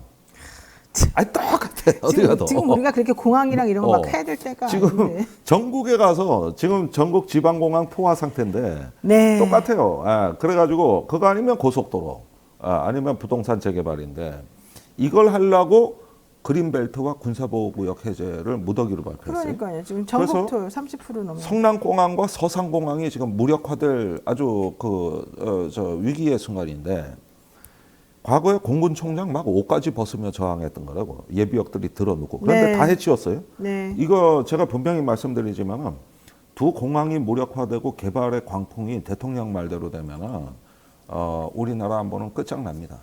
안보가? 석해에서 국지전이 일어난다 그랬는데 네. 석해에서 국지전이 일어나면은 F-16 전투기가 지원하는 기지가 서산 기지인데 이걸 싹 없애? 군사보호구역을? 아이고 대안도 없어요. 이 다른 어디로 옮기겠다는 말도 아니야. 그냥 해줘야겠다. 그러니까요. 네. 아이, 참. 이건 거의 거덜날려. 근데 이렇게 해도 되는 거예요? 왜 아무 말도 안 해요? 저는 이게 국방에서의 양평고속도로 사건이라고 보고 또 저기 그린 녹지 해제 같은 경우도 제2, 제3, 제4의 양평고속도로 사건이라고 봅니다. 거기에서 앞으로 그 해당 지역에 규제 해제 지역에 땅은 누가 갖고 있는지 등기부등본 다 떼봐야 돼 이거 지금. 알겠습니다. 이거 지금 보통 문제가 아니야 이게. 그러니까요. 여기 네. 대해서 좀 올바른 비판과 제대로 된 분석, 또 비판만 할 것이 아니라 정말 그 말이 맞는 말인지 가능한 일인지 그리고 이게 정말로 선거법적으로 문제는 없는지 다 좀 면밀히 따져보는. 아니 근데 한 가지는 있어요. 이자들이 이런 어떤 무도한 일을 하는 배후에는 이번 선거에 굉장한 공포심이 있구나. 오히려. 네. 지금 무슨 수단 방법을 가리지 않고서라도 선거를 지켜야 된다는 이 조급증과 이 공포심리. 그러니까 두려움. 4월 이후는 어떻게 될지 모른다. 얼마나 두려움이 컸으면 저랄까. 네. 이거는 제가 읽을 수 있을 것 같아요. 알겠습니다. 네, 오늘 대담한 대담은 김종대 의원과 여기까지 좀 정리를 해야 될 것 같습니다. 오늘 말씀 고맙습니다. 감사합니다. 네, 지금까지 김종대 의원과 함께했고요. 잠시 기다리시면 임태훈 소장 모시고 이야기 나누겠습니다.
네, 작년 여름 집중호우로 실종자 수색을 하다가 순직한 해병대 최상병 사건을 공론화하고요.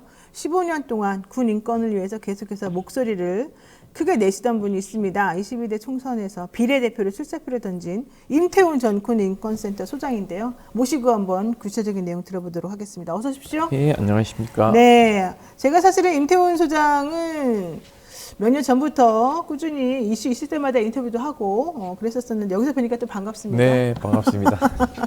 아니 근데 갑자기 총선에 출사표를 던졌다 그래서 그 얘기부터 한번 여쭤볼게요. 네. 그 더불어민주연합의 국민추천 후보로 이번에 지금 나가시게 된 거잖아요. 네. 어떻게 된 겁니까 갑자기? 이게 뭐 많은 분들이 제가 이제 사직서를 냈다라는 네. 문자를 보내니까 첫 마디가 조국 신당 가냐가 이제 1순위였고요. 네. 2순위가 당신이 어디를 가든 당신이 가는 당을 찍겠다. 오. 야, 국민의회 가면 어떡하려고 저런 소리를 하시지? 이런 얘기를 했는데 우선은 저희도 갑작스러웠고요. 2월 27일이 변희수 하사 3주기 네. 저희가 이제 추모식과 변희수 재단 비전 발표회를 했어요. 변희수 재단이 또 있군요. 재단을 만들고 있는 준비위원회 과정이고요. 제가 거기 공동대표를 맡고 있습니다. 그런데 이날 저녁 행사가 끝나고 뒤풀이 때 이런 플랫폼이 열렸으니 응모를 해봐야 되지 않겠냐. 국민후보 추천을 시민사회단체 몫으로 내석이 배분돼서 네. 그거는 당의 몫들이 아니기 때문에 국민후보 공모를 한 겁니다. 그래서 그 다음날부터 이제 조직적으로 좀 논의를 하고 대표가 자기가 이걸 공모하고 싶다고 사표 쓰고는 그냥 갈 수는 없거든요. 여기 가도 좋다라는 구성원들의 합의가 있어야 됩니다. 그렇죠. 네. 그리고 저희 운영위원회 또 총회도 그 운영위원회도 개최해서 사직서 수리 여부도 판단해야 되고 그 전에 운영위원들 판단도 있어야 되고 김종대 의원님도 저희 운영위원이십니다. 그러시군요. 그래서 아마 주메이 들어오셔서 사직 처리하는데 아마 같이 하셨을 텐데요. 이 논의 과정이 좀 저희가 급물살을 탔고 무엇보다도 지금 현재 최수근 사망 사건의 수사 외압이 저희가 주장한 것들이 다 실체가 드러나고 있지 않습니까? 네, 그렇죠. 대통령 개입.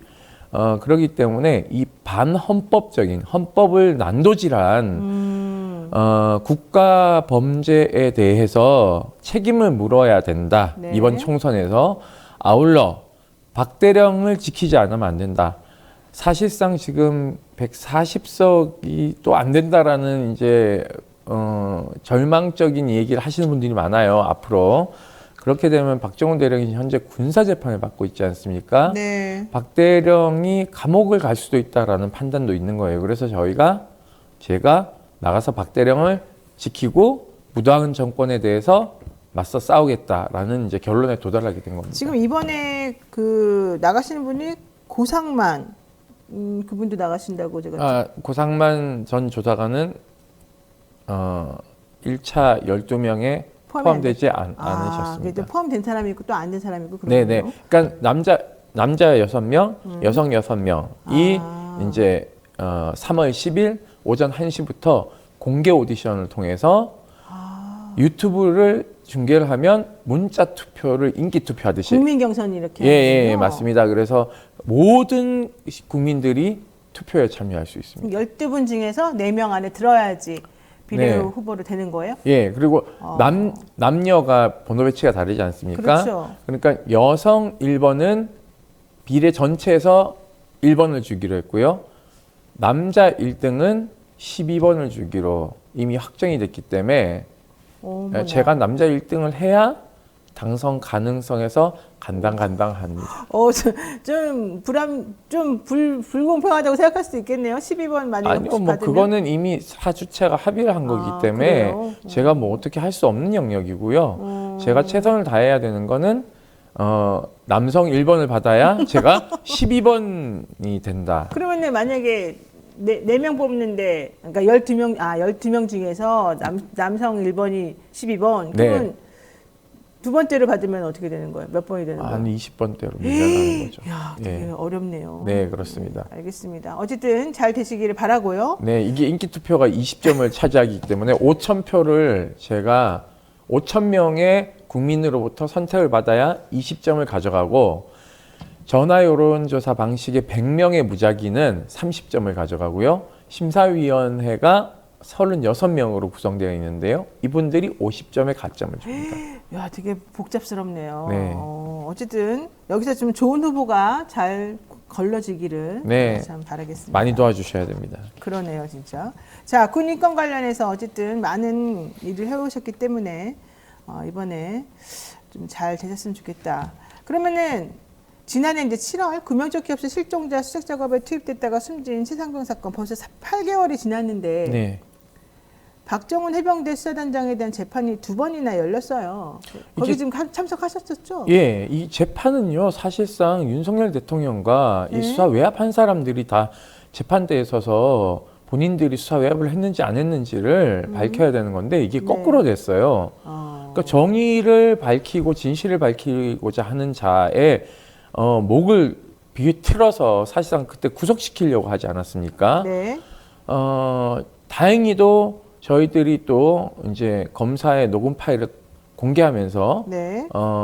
박대령의 구속을 정말 막았는데 그 당시 군사법원에서 구속영장이 발부되지 않을 거라고 생각하는 사람은 5%도 안 됐습니다. 그러니까 구속되는 거였고 제가 전날 밤 박대령님하고 통화를 하면서 네. 박대령님이 군사경찰 병과장이기도 하고 네. 수사단장이니까 사실상 군대 내에서 영창이나 군 구금시설 다 관장했던 분이에요. 네. 본인이 수갑채워서 그런 곳에 이제 범인들을 넣었던 사람인데 본인이 역으로 수갑을 차고 그 소위 말해서 남한산성이라고 하는 국군교도소를 간다고 생각을 해보십시오.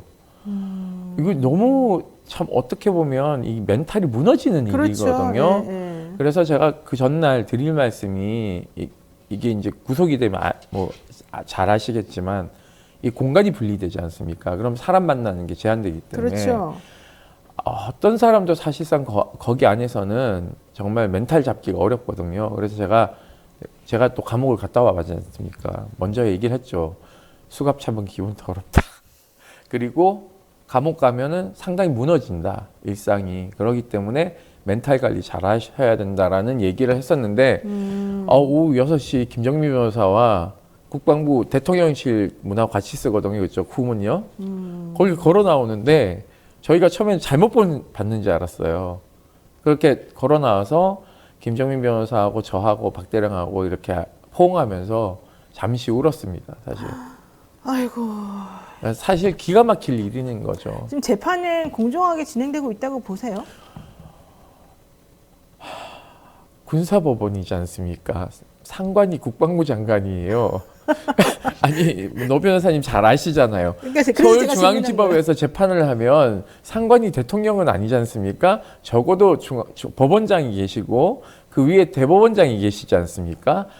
여기는 상관이 국방부 장관입니다. 그러면 이 재판이 공정할까요? 신원식 장관인데요. 그러니까 그래서 이게 제가 국회를 만약에 들어가면 군사법원도 없애야 된다는 얘기를 하는 겁니다. 왜냐하면 85개의 군사법원을 네. 5개로 저희가 없앴어요.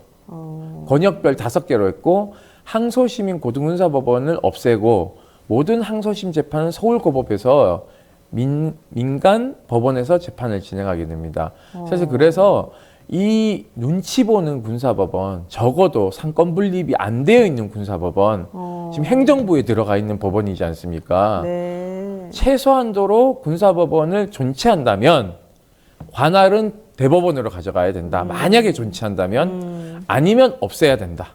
저는 그런 판단을 하고 있습니다. 그렇군요. 그러니까 제가 일부러 여쭤본 거예요, 사실은. 네네. 재판 진행이 좀 그럴 것 같아가지고. 저희는 군사법원에서 재판을 하면 지금 뭐 검찰 측 증인들이 쭉 나오는데요. 지난번 김계한 사령관이 재판 나와서 거짓말한 것들이 다 들통났는데요. 네.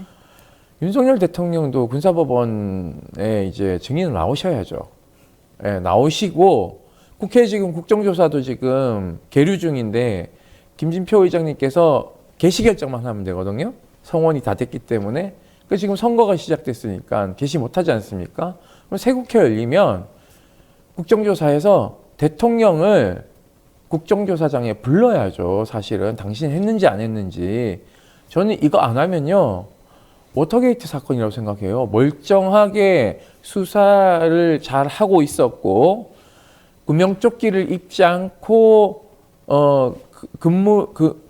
유속이 빠른 곳에 들어가게 해서 사망에 이르게 한 사단장을 네. 지금 비호하고 있지 않습니까? 수사 외압을 통해서. 저는 이거는 뭐 중대 범죄라고 생각하고 있습니다. 그래서 대통령이 형사처벌도 가능하다 이렇게 생각하고 있습니다. 그러니까 이게 특검법으로 발의가 되고 결국 국회 이제 패트까지 안건이 지금 올라가 있는 건 전부 다 대통령실 개입 여부 때문인데. 네, 맞습니다. 이게 결국은 부인을 계속 하고 있지만 그래도 계속해서 하나씩 천천히 밝혀지고는 있어요. 그렇죠. 어제 어제도 MBC 나왔어요. 단독 보도를 네. 보면 저희가 이제 예상했던 것들이 다 이제 맞아떨어지고 있거든요. 그래도 신기한 게 그렇게라도 밝혀지는 게 어디예요, 그게? 그러니까 세상이 바뀌었죠. 아, 세상이 바뀐 거예요? 바뀌었는데 저 사람만 세상이 바뀐 줄 모르고 디올백 명품도 받고 뭐 50억 클럽도 그렇고 그러니까 이게요. 이종섭 장관이 공수처로부터 출국 금지 당했다는 걸 뻔히 알지 않습니까? 호주 대사 임명하면 인사 검증을 하잖아요. 뻔히 알면서도 임명을 강행하는 건 공수처에 대한 외압이죠. 수사 외압. 나는 너네가 출국 금지를 했어도 난 모르겠고 네. 호주 대사 출국시킬 거야. 그러니까 출국 해제해. 금지한 거. 네. 이 수사 외압이죠. 그리고 또 하나는 범인 도피 은닉도 저는 성립이 될 거라고 생각하고 있습니다. 오늘 오후 6시 대한항공 편으로 네, 호주 출국하죠. 시드니로 네. 출국을 한다고 합니다. 그러니까 결국은 범인을 해외로 빼돌려서 3년 동안 보호하고 있는 것이고 그리고 또 이 공범 신범철 국방부 차관은 천안 갑의 단수공천을 받았고 네. 그리고 임종득 전 국가안보실 2차장은 네. 제 고향인 경북 영주에 단수공천을 받았죠. 받았습니다. 공교롭게도 제가 군인권센터 소장을 사임하는 날 임종득 씨가 공천을 받았고 제가 출마 선언하는 월요일 날 이종섭 장관이 호주 대사 임명이 됐더라고요. 그래서 뭐 이렇게 도망가는 모습을 보여주는 게 과연 정권을 바라보는 국민들의 시선을 오히려 더 의욕적으로 증폭시킨다. 네. 저는 그렇게 생각을 하고 있습니다. 그러니까 신범철 국방부 차관, 임종득 국가안보실 2차장 이제 전에 했던 그런 직함을 가지고 있는 분들이 사실은 이 최수근 상병 사건의 핵심 포인트들이고 국방부 이종섭 전 국방부 장관도 호주 대사로 가는 분도 사실은 이 세 명의 핵심인데 이분들은 네네. 다 하필이면 왜 이번에 공천 주고 해외를 내보내고 왜 급하게 이렇게 할까? 이제 2라운드를 준비해야 되는 거죠. 국민의힘이 2라운드를 착착 준비하고 있습니다. 2라운드는 뭐예요, 그러면? 이들의 공범들에게 방탄조끼를 입혀서 대통령의 호위무사를 시키는 거죠, 국회에서. 이 사안에 대해서. 그러니까 아마 그런 각본이 다 짜여져 있을 겁니다. 김건희 여사에 대한 명품백 수수와 관련돼서는 그걸 지킬 만한 호위무사들, 그 이제 주로 검사 출신이겠죠. 그러면 최상병 사망 사건 수사 외압과 박대령에 대한 이제 역으로의 공격은 이런 이제 호위무사들을 이제 배치하면서 이제 대통령을 지키는 2라운드를 진행한다고 저희는 판단하고 있습니다. 그래서 저는 이 사람들과 싸우는 게 아니라 정확하게 윤석열 대통령하고 맞짱 뜰 수 있는 네. 후보들이 민주당 안에서도 더불어민주연합 안에서도 좀 많이 뽑혀서 국회에 들어가야 국회에서 특검이 통과되지 않는다 했을 때 지금 네. 뭐 거부권 행사하고 있으니까요. 네. 우리도 제2라운드를 다른 방식으로 준비해야 된다. 의회 안에서만 갇혀 있으면 안 된다. 네. 저는 그런 생각을 가지고 있습니다. 박근혜 탄핵 당시 의회의 논리만 작동하진 않았거든요. 의회의 논리와 네. 광장의 논리와 시민의 논리가 같이 작동됐기 때문에 탄핵이 가능했다. 저는 그렇게 생각을 하고 있습니다. 알겠습니다. 네, 시간이 여기까지 좀 허락이 되기 때문에 오늘 좀 준비한 내용 다는 못하고 여기서 좀 정리해야 될 것 같습니다. 지금까지 임태훈 전 군인권센터 소장과 함께 이야기 나눠봤습니다. 고맙습니다. 감사합니다. 네, 오늘 저희가 말씀드린 부분은 여기까지인데요. 저희가 뉴스픽에서 잠깐 다뤘던 그 디올백 관련해서 하나만 더 잠깐 말씀을 더 드리겠습니다.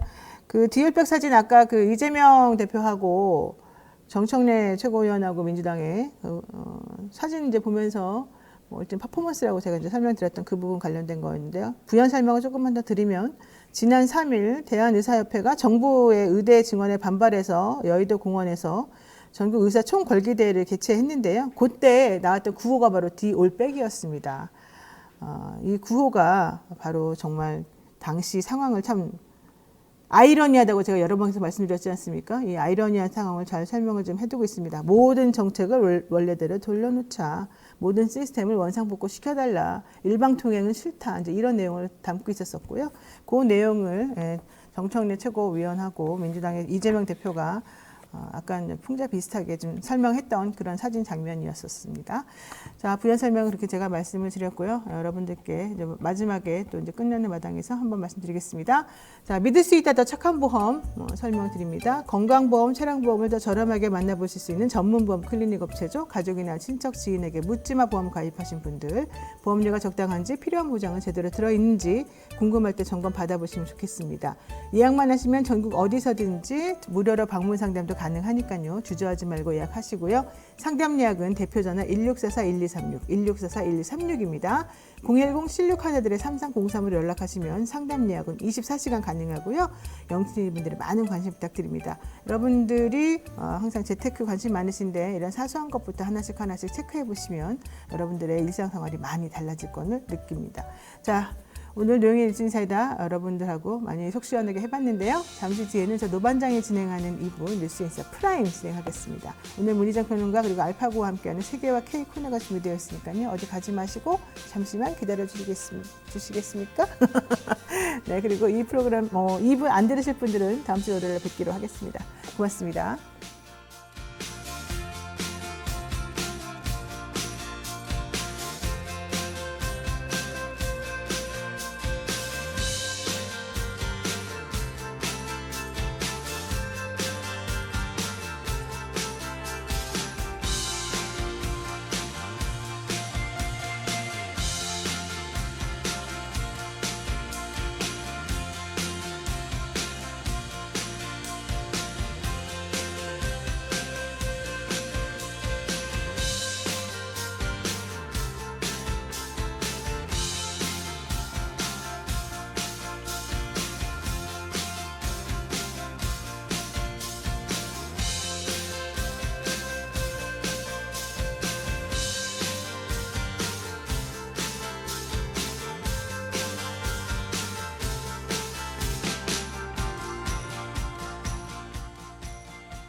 우리아이 재단에서 뜻을 함께할 정기 후원자분들을 기다립니다.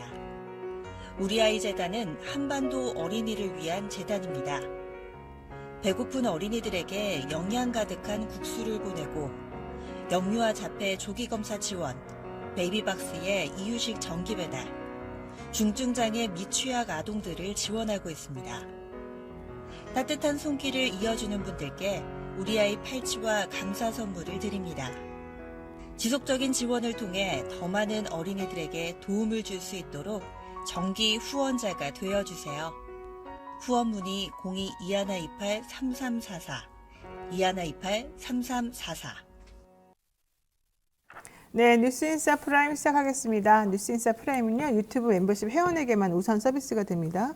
멤버십에 먼저 가입하시고 무료 구독 신청해 주시면 종이신문과 전자신문 무료 구독 뉴스마토 먼저 여러분들에게 서비스가 되고요. 저희가 홍보하고 있는 강화교동 통통쌀 16kg도 드립니다. 멤버십에 가입하시고 뉴스마토 무료 구독 신청해 주시면 모든 혜택 다양하게 누리실 수 있으시니까 여러분 꼭 기억해 주시고요.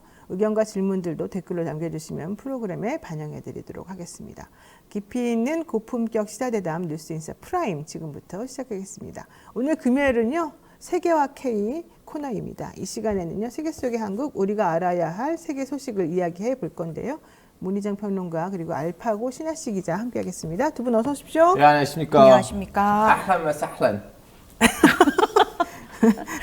안 그래도 웃겨야 돼서.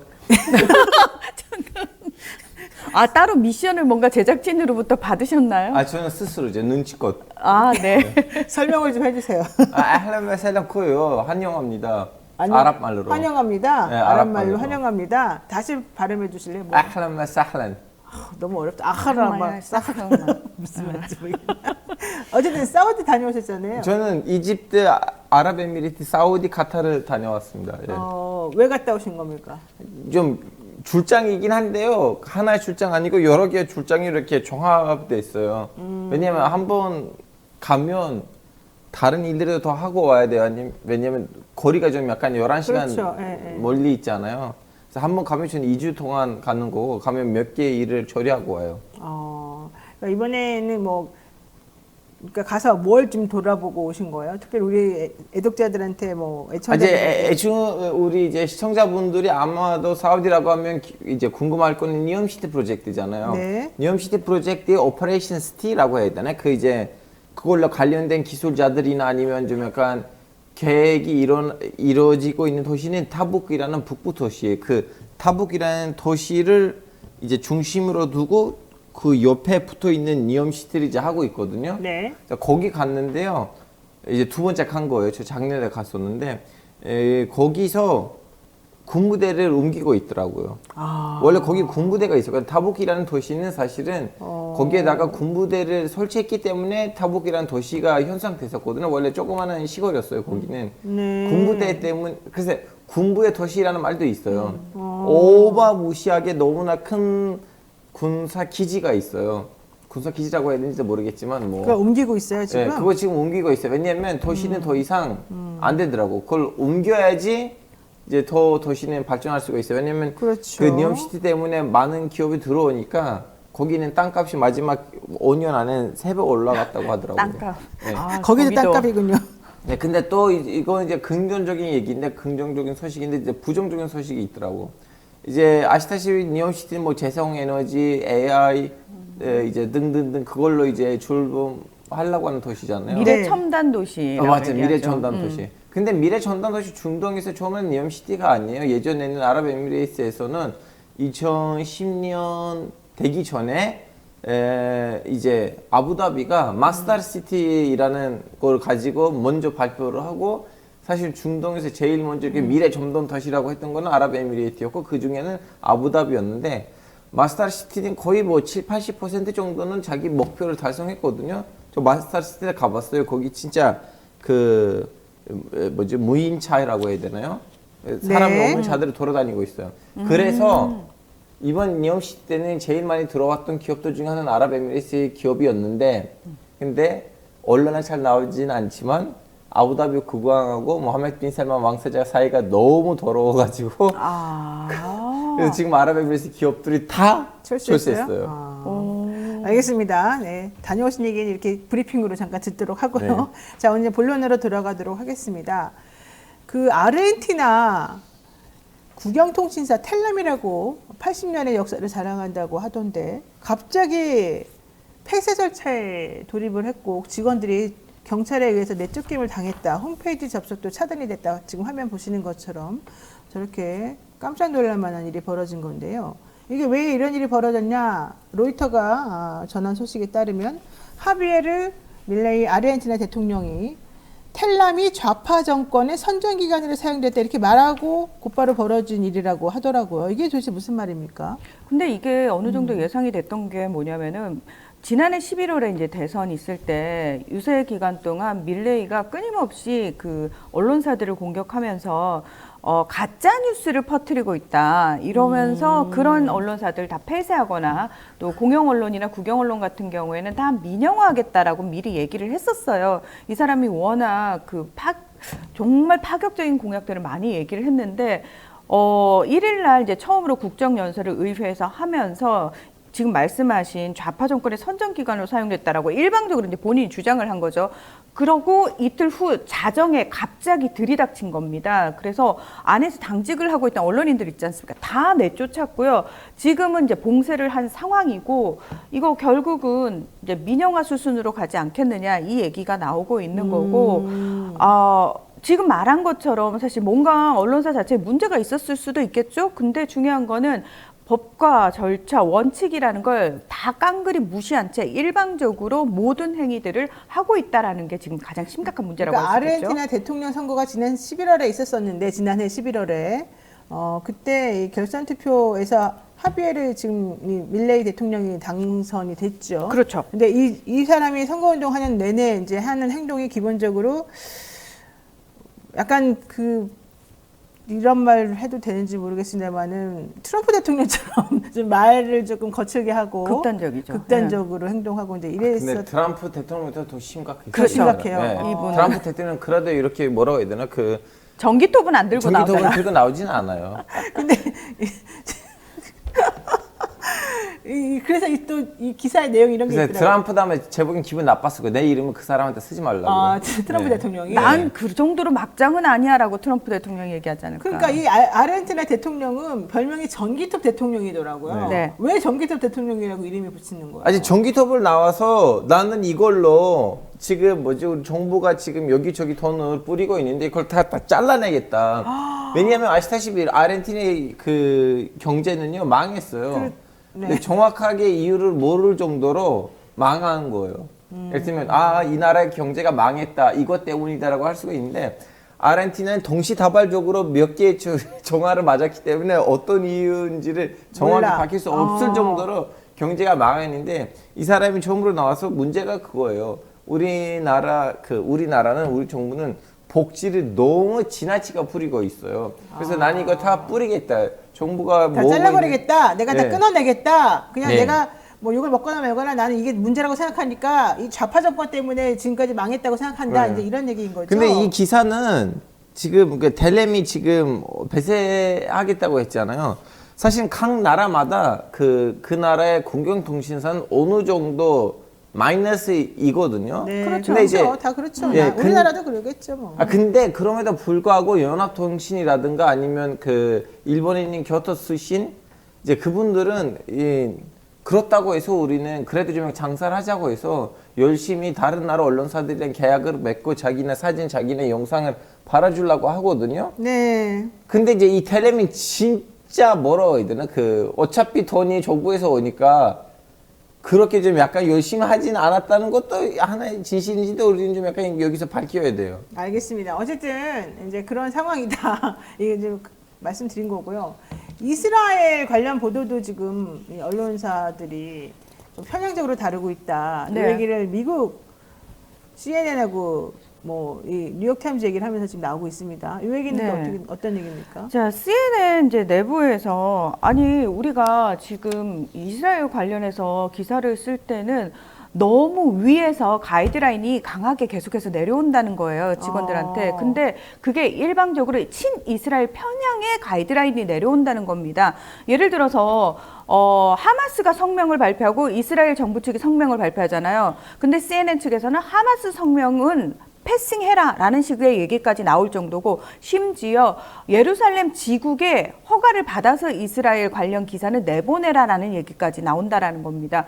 그리고 뉴욕타임즈 역시도 사실 이거는 굉장히 처음에 서방 언론하고 알자지라하고 보도 내용 자체가 굉장히 논조가 달랐어요. 근데 이 서방 언론은 아무리 봐도 이스라엘 측에 너무 편향된 내용들이 많이 나온다는 지적이 있었거든요, 실제로.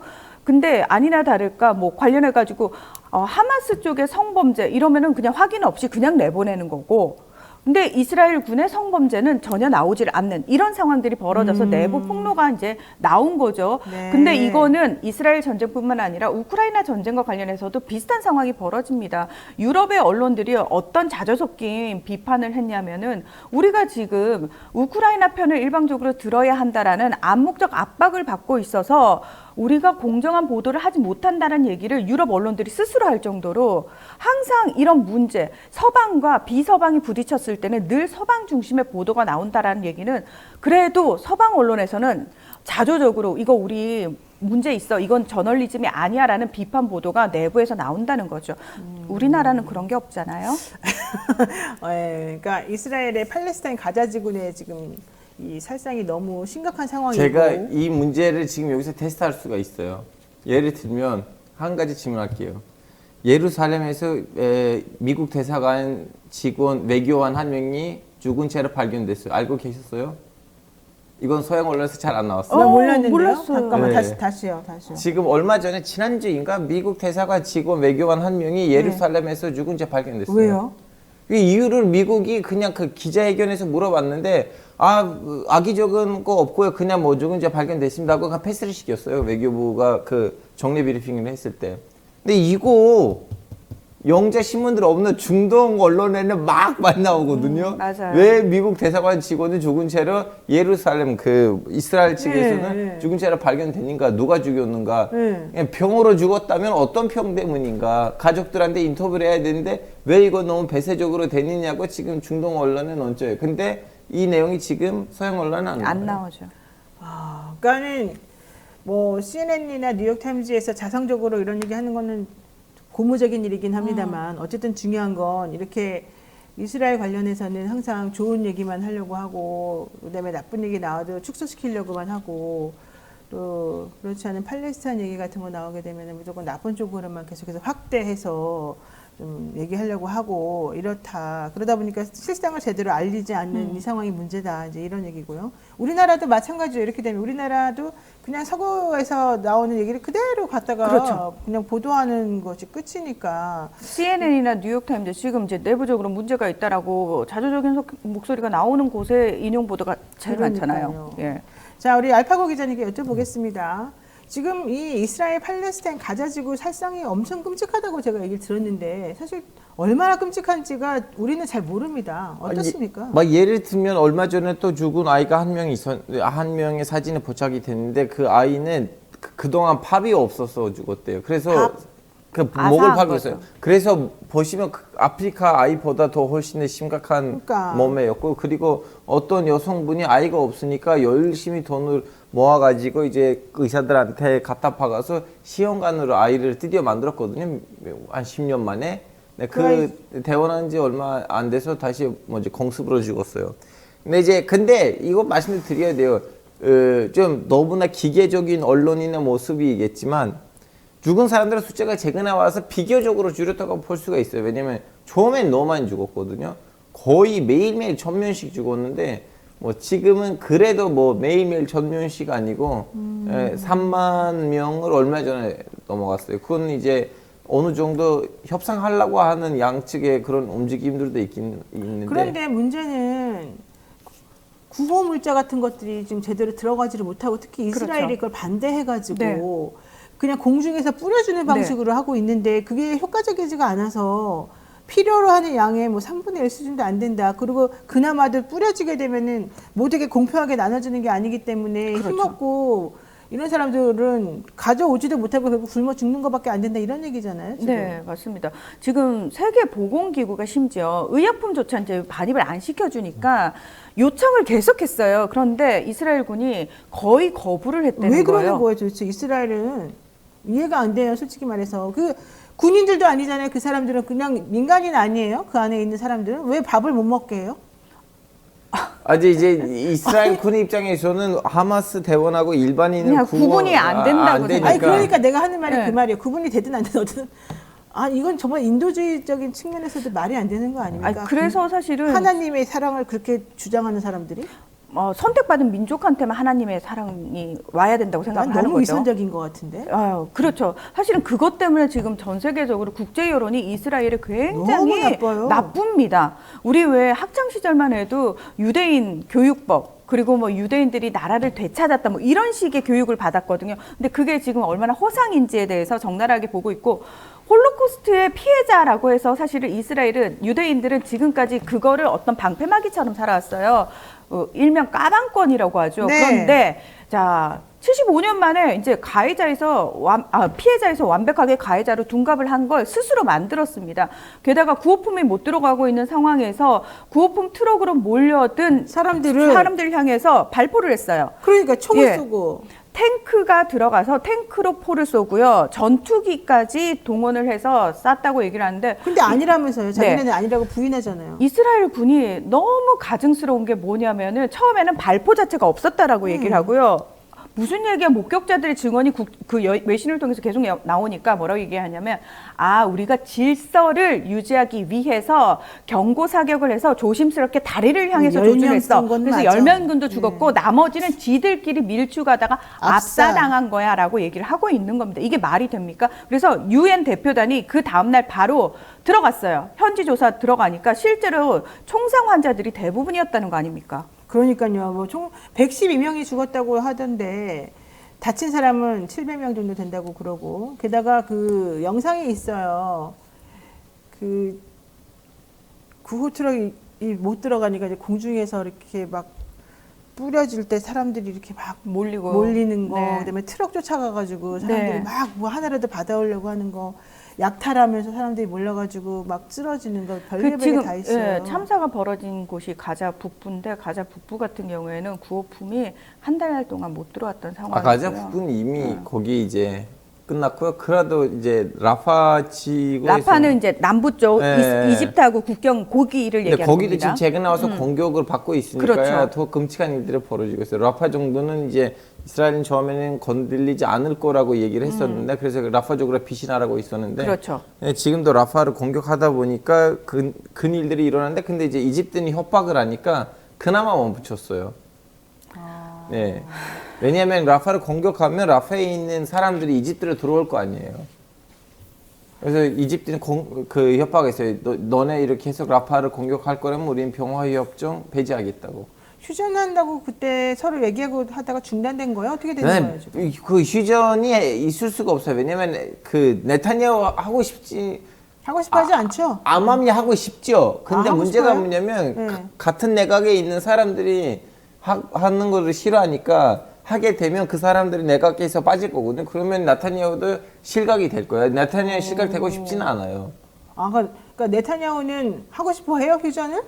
암암리 하고 싶죠. 겉으로는 아니라고 하면서도? 물론 이제 왜냐면 속으로는 얘기하면 또 같은 내각에 있는 사람들이 빠질 거예요. 네타냐후 왜냐면 동시에도 국제적인 그 뭐라고 해야 돼? 그 압박을 느끼고 있는 그렇죠. 나라 수장이니까 그걸 알고 있어요. 안 그랬으면 암암리에는 협상들이 이루어지지 않을 거 아예 대표단도 안 보내주겠죠. 그 내각에 참여하고 있는 극우 정당 출신 정치인들은 대놓고 뭐라고 얘기하는 사람들이냐면 이스라엘 영토에서 모든 아랍인은 다 죽여야 된다. 라고까지 얘기하는 아무렇지도 않게 그런 얘기를 하는 사람이 내각의 장관으로 들어가 있는 거예요, 지금. 국가안보부 장관이란 말이에요. 그러니까 미국이 사실 이스라엘을 전폭적으로 지원을 하고 있는 상황에서 이스라엘의 말조차 그러니까 미국의 말조차 먹히지 않고 있는 상황이 사실은 그 극우 정치인들 때문이고요. 네타냐후도 지금 세계 혐의로 재판을 받고 있는 상황이기 때문에 본인이 실각을 하면은 바로 유죄 판결 난단 말이에요. 그러니까 그거를 어떻게든 뒤집기 위해서 사법부를 무력화하는 법안까지 시도를 했던 거고 지금 또 하나 그 네타냐후가 내부적으로 엄청난 퇴진 위기에 몰려 있어요. 반정부 시위가 대규모로 벌어지고 있거든요. 이스라엘 안에서. 그러니까 네타냐후는 겉으로는 난 전쟁 계속할 거야. 하마스 대원 모두 죽일 때까지 끝까지 할 거야라고 얘기는 하지만 본인도 굉장히 심경이 복잡할 겁니다. 근데 내분이 지금 일어나고 있다면서 이스라엘 지도부 내에서. 예, 그거 이제 그 베니 간츠라는 국민통합당 대표는 이제 미국에 갔는데 나타냐후 눈치챘죠. 미국하고 이 둘이 또 짝짝꿍이야? 짜고 치고 코스톱하고 나를 밀어주는 거 아니냐? 그래서 나한테 사전 승인 없이 갔어요라고 했는데 국무총리한테 사전 승인을 받고 가는 거 아니거든요. 여기 무슨 독재 국가도 아니고 민주주의 국가잖아요.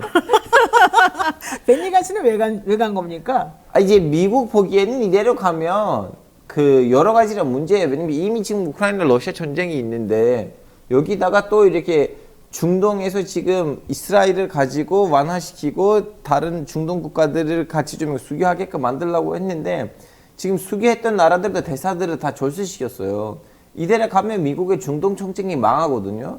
지금 미국이 이란을 경제를 해야 되고 이란 중심으로 러시아를 경제를 해야 되고 등등등이긴 한데 이 전쟁 때문에 다 좀 약간 도미노 에펙트예요.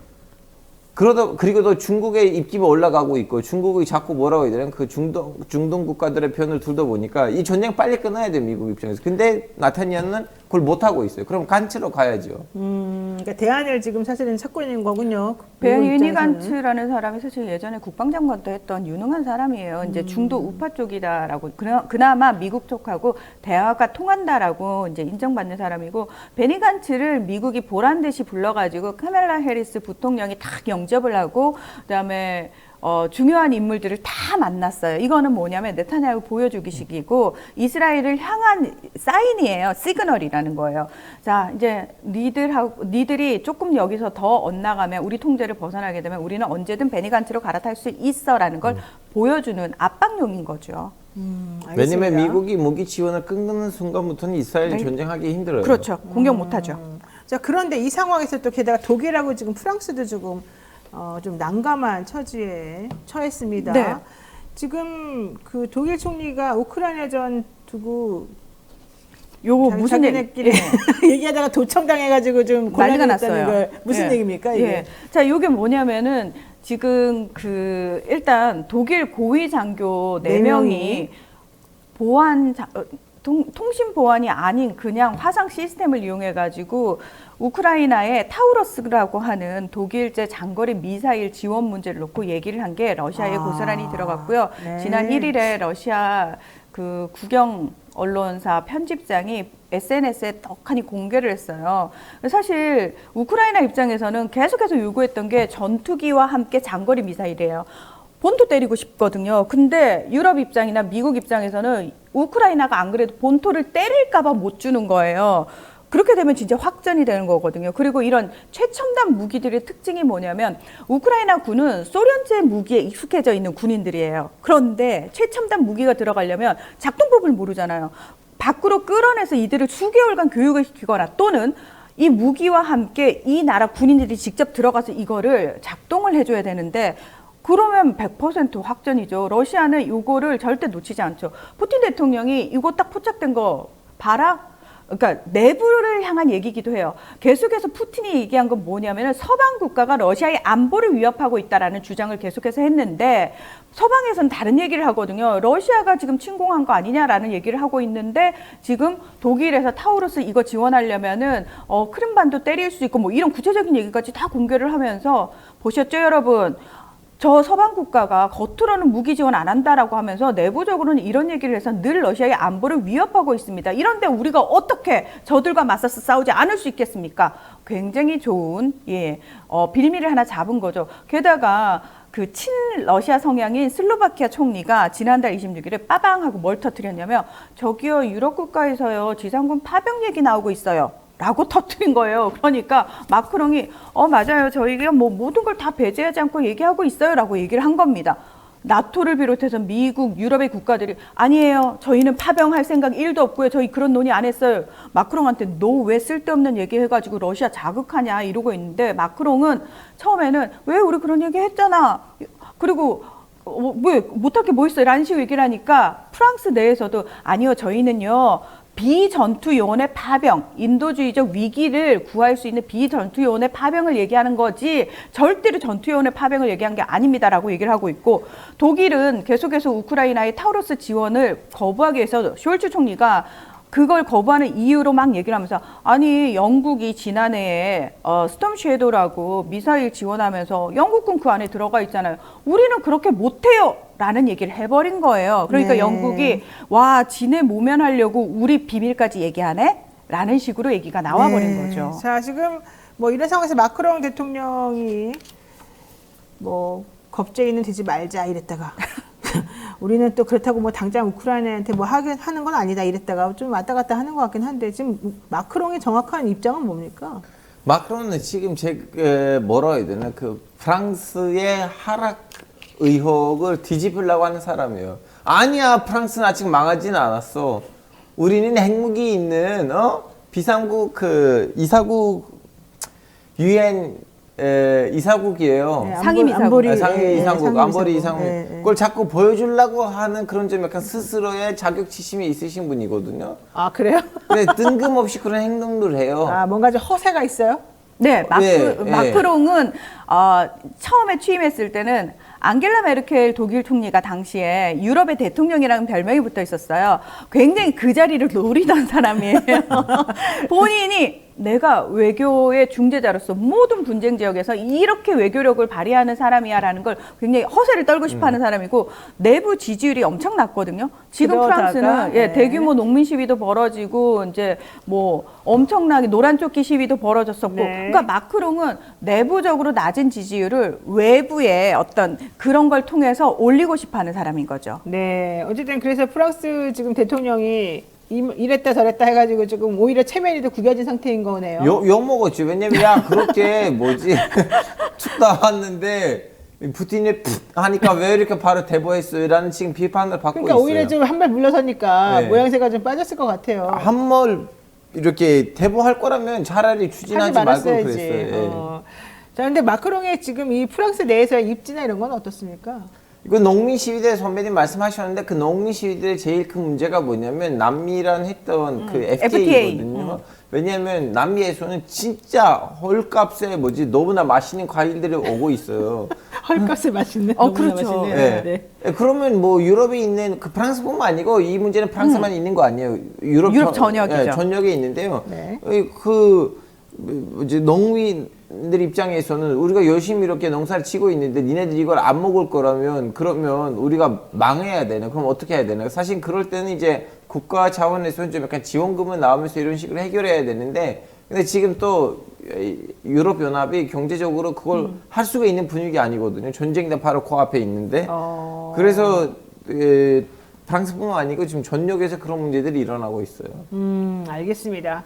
어쨌든 이 전쟁 때문에 이 EU나 이런 쪽 정말 어떻게 해야 될지 곤란해하는 것 같고 미국도 바이든도 정말 이거 괜히 여기 지금 손 댔다가 맞아요. 대선에서도 지게 생겼고 큰일 났습니다. 트럼프 오면 다 끝날 거예요. 너무 기대하고 있는 것 같은데. 아니. 제가 보기에는 우리나라 대통령도 어떻게 될지 모릅니다. 이 지금 트럼프 대통령이 되고 난 다음에 이 입장이 조금 어떤 식으로 선회를 해야 될지 이게 조금 좀 정리하기가 쉽지 않아 보입니다. 자, 어쨌든 그건 뭐 그렇고요. 요 얘기도 한번 해보겠습니다. 좀 되게 특이한 이 세계 곳곳에 지금 상황이 조금 벌어져서 요 얘기를 꼭 해봐야 될 것 같습니다. 프랑스가 세계 최초로 낙태의자로 헌법에 명시를 하고 태국에서는 10년 만에 상업적 대리모 행위를 허용했다 이런 기사가 나왔어요. 네. 와, 이거 저는 진짜 매우 센세이셔널하다 이렇게 생각이 드는데요. 이거 좀 설명 좀 해주실까요? 네. 자, 프랑스가 원래는 임신 중지라고 이제 표현을 이제 여성 계산 그렇죠. 하라고 임신 중지라고 하죠, 임신 중지에 대한 자유가 1975년에 이미 보장이 됐어요. 합법화 돼가지고 이제 법적 허용 범위를 계속해서 이제 넓혀 왔습니다. 그런데 이걸 굳이 개헌이라는 과정을 통해서 헌법에 명시를 하려고 한 이유가 뭐냐면 지난해 미국에서 있었던 이 임신 중지를 허용하는 법을 미국 연방대법원이 뒤집는 판결이 나왔잖아요. 그래서 네. 지금까지 21개 주에서 이 임신 중지권이 다 금지가 됐습니다. 그러니까 미국의 상황을 보니까 프랑스 입장에서 우리도 어떤 정권이 들어서느냐에 따라서 이 부분이 갑자기 돌변할 수 있겠구나라는 위기감을 느낀 거예요. 그래서 이걸 개헌을 추진해서 아예 헌법에 명시를 해서 정권이 아무리 바뀌고 아무리 또라이 대통령이 되더라도 이걸 되돌릴 수 없는 안전장치를 만들어야 되겠다라는 그런 의미에서 개헌을 추진했고 이번에 통과가 됐는데 사실은 이게 마크롱 대통령의 정치적 목적도 숨어 있어요. 이걸 하게 되면 일단 진보적 표심은 마크롱을 응원하게 되는 상황이거든요. 원래는 개헌을 하려면 국민투표를 거쳐야 되는데 국민투표 대신에 의회에서 압도적으로 통과를 시키면은 이것도 개헌과 같은 효과를 냈거든요. 그래서 마크롱이 그걸 선택을 한 거죠. 그래서 91%가 넘는 의원들이 압도적인 찬성으로 통과를 시켰고요. 6월에 유럽의회 선거가 있습니다. 뭐 이걸 겨냥해서 프랑스는 이렇게, 그러니까 프랑스는 본인들을 시민혁명의 나라라는 자부심을 엄청나게 가지고 있는 대표적인 나라거든요. 항상 진보적이고 이런 의제에 있어서는 프랑스는 앞서가는 나라고 선도적인 나라야라는 걸 보여주길 굉장히 좋아합니다. 이 부분과 관련해서도 그런 목적을 달성했다고 보면 되고 태국 같은 경우에는 불교 국가지 않습니까? 그래서 원래 대리모라는 게 별로 나쁜 의미는 아니었어요. 아이를 못 낳는 부부를 위해서 내가 대신 이제 복을 지어준다라는 의미에서. 그런데 뭐 그게 사실 생판 모르는 남보다는 친척이라든지 요런 범위에서 이루어지고 있다가 사실은 요게 이제 조금 더 확장돼가지고 외국인 부부들이 이 대리모를 구하기 위해서 태국으로 많이 가고, 그리고 태국 같은 경우에는 동남아 국가 중에서도 의료 기술 수준이 상당히 높은 편에 있습니다. 그래서 네. 의료 그 기관들이, 병원들이 아예 자체적으로 그런 대리모 출산 서비스를 운영을 하고 있었는데 2014년에 무슨 일이 있었냐면은 태어난 아이가, 대리모를 통해서 태어난 호주인 부부의 아이가 장애를 가진 거예요. 그러니까 이 호주인 부부가 양육을 안 하겠다라고 얘기를 하면서 사회적인 문제가 발생을 했어요. 그리고 일본인 남성이 무려 대리모 10명이 넘는 사람들한테 자신의 아이를 임신시켰다 라는 것도 이제 이슈가 되면서 외국인 부부의 대리모 허용을 그 당시에 금지를 시켰습니다. 금지를 시켰는데 이번에 의료 관광 확대를 위해서 이제 다시 합법화하겠다라고 태국 정부가 이야기를 하고 있는 겁니다. 야, 이거 어떻게 들으셨어요? 좀 충격적인데 제가 다른 얘기를 하려고 했어요. 네. 그러면 이 낙태는 중동에서 어떤 위치인지가 궁금하시나요? 궁금해요. 자, 제가 신기한 거 말씀드릴게요. 임신하고 있는 여성분이 어떤 누구로부터 이제 좀 폭행을 당하고 그 유산이 되면 이 이슬람 율법으로 어떻게 되는지 아세요? 살인죄가 들어가요. 그 살인죄는 누구한테? 여성에게요? 여성에게 아니죠. 폭행을 왜냐하면 유산을 시켰잖아요. 그래서 배 안에 있는 아이가 이슬람 율법으로는 이제 인간으로 줘주니까 사람이니까. 임신인 여성을 유산을 시키면 살인죄가 들어가요. 그렇다면 낙태는 금지일까요? 아니면 뭐 허용? 원래는 금지해야 되는 거죠. 원칙적으로 따지면. 아니에요. 그것도. 근데 그가 지금 그러니까 모순이라는 거죠. 네, 그거 왜 그러냐면 이제 신학자들하고 뭐라고 해야 되나 그 의료학자들이 이제 수많은 회의를 하고 결과로는 여기 태아를요 인간으로 쳐주려면 적어도 4개월이 필요하대요. 그래서 4개월까지 낙태하는 거는 문제가 없고 4개월 이후로부터 낙태가 금지예요. 그러니까 우리 그게 이제 변호사들이나 저희 헌법 공부하는 사람들 입장에서도 항상 그게 문제가 됐었거든요. 그래서 뭐 전체적으로 임신 2주 지나서부터 이제 보통 우리가 임신했는지 안 했는지를 알 수가 있는데 그때까지는 사실 임신했는지 안 했는지도 알 수 없고 계류 유산 같은 것도 그냥 자연스럽게 되기 때문에 그건 자체는 생명이라고 보지 않는다. 그래서 그거를 우리가 낙태죄의 처벌 대상으로 볼 수 있느냐? 아니다. 이제 이런 논란도 원래 처음부터 있었었고 우리나라는 만으로 태어나자부터 이제 한 살 먹는 걸로 하니까 그거는 뱃속에 있는 아이를 생명으로 보는 거다. 아니다. 태어나서부터 하는 것이 맞다. 이제 이런 또 철학적 논의부터 시작해가지고 또 얘기가 있다가 결국에는 나라마다 다르지만 뭐 6개월 정도부터는 사람으로 친다 뭐 내지는 그 전에는 허용한다 아니다 뭐 이런 얘기가 이제 계속 있었던 거죠. 그렇죠. 그러니까 그래서 중동 국가들이 서양에서 나왔던 이런 거 보면 이거 빨리 이제 정리하시지 왜 이렇게 아직까지도 논란이냐라고 그런 시선으로 보고 있어요. 근데 이 대리모와 관련해가지고 사실 여성계에서는 반대 입장이거든요. 여성의 신체를 상품화하는 것뿐만 아니라 태국이 아무리 불교 국가여도 결국은 가난한 여성들이 이런 식으로 착취를 당하는 일이 거의 대부분이기 때문에 1회 출산을 하면은 우리나라 돈으로 한 1,110만 원 정도를 받고 그 임신하고 있는 기간 동안 매달 수십만 원 정도의 지원비를 받으니까 결국은 먹고 살기 힘든 여성들이 이런 걸로 내몰리는 거기 때문에 여성계에서는 굉장히 반대 입장이 많아요. 그리고 이 돈은 누가 내는 거예요? 그 대리모를 이제 고용한 외국인 부부가 거죠? 네. 아무리 그렇게 남의 아이를 한다고 하더라도 결론 나의 몸으로부터 나오다 보니까 어쩔 수 없는 하나의 감정적인 거 연결돼 있거든요. 그렇죠. 근데 이제 물론 의학적으로는 필요한 데 있겠지만 심리적으로도 큰 충격으로 줘요, 그거. 알겠습니다. 오늘 말씀은 여기까지 드려야 될 것 같습니다. 네, 우리 세계 여성의 날을 맞이하여 또 이런 주제를 또 같이 한번 다뤄봤네요. 자, 문희정 평론가 알파고 기자 오늘 말씀 잘 들었습니다. 고맙습니다. 고맙습니다. 네. 뉴스인사이드 프라임 어떻게 보셨는지 댓글 많이 남겨주시기 바라겠습니다. 저희가 그동안에는 먼저 멤버십 회원들에게 우선 서비스하고 3일 있다가 이 프로그램을 오픈을 했었는데요. 이제부터는 하루면 오픈이 가능하니까 많이 또 시청해 주시기 바라겠습니다. 저는 다음 주 월요일에 다시 찾아뵙겠습니다. 고맙습니다.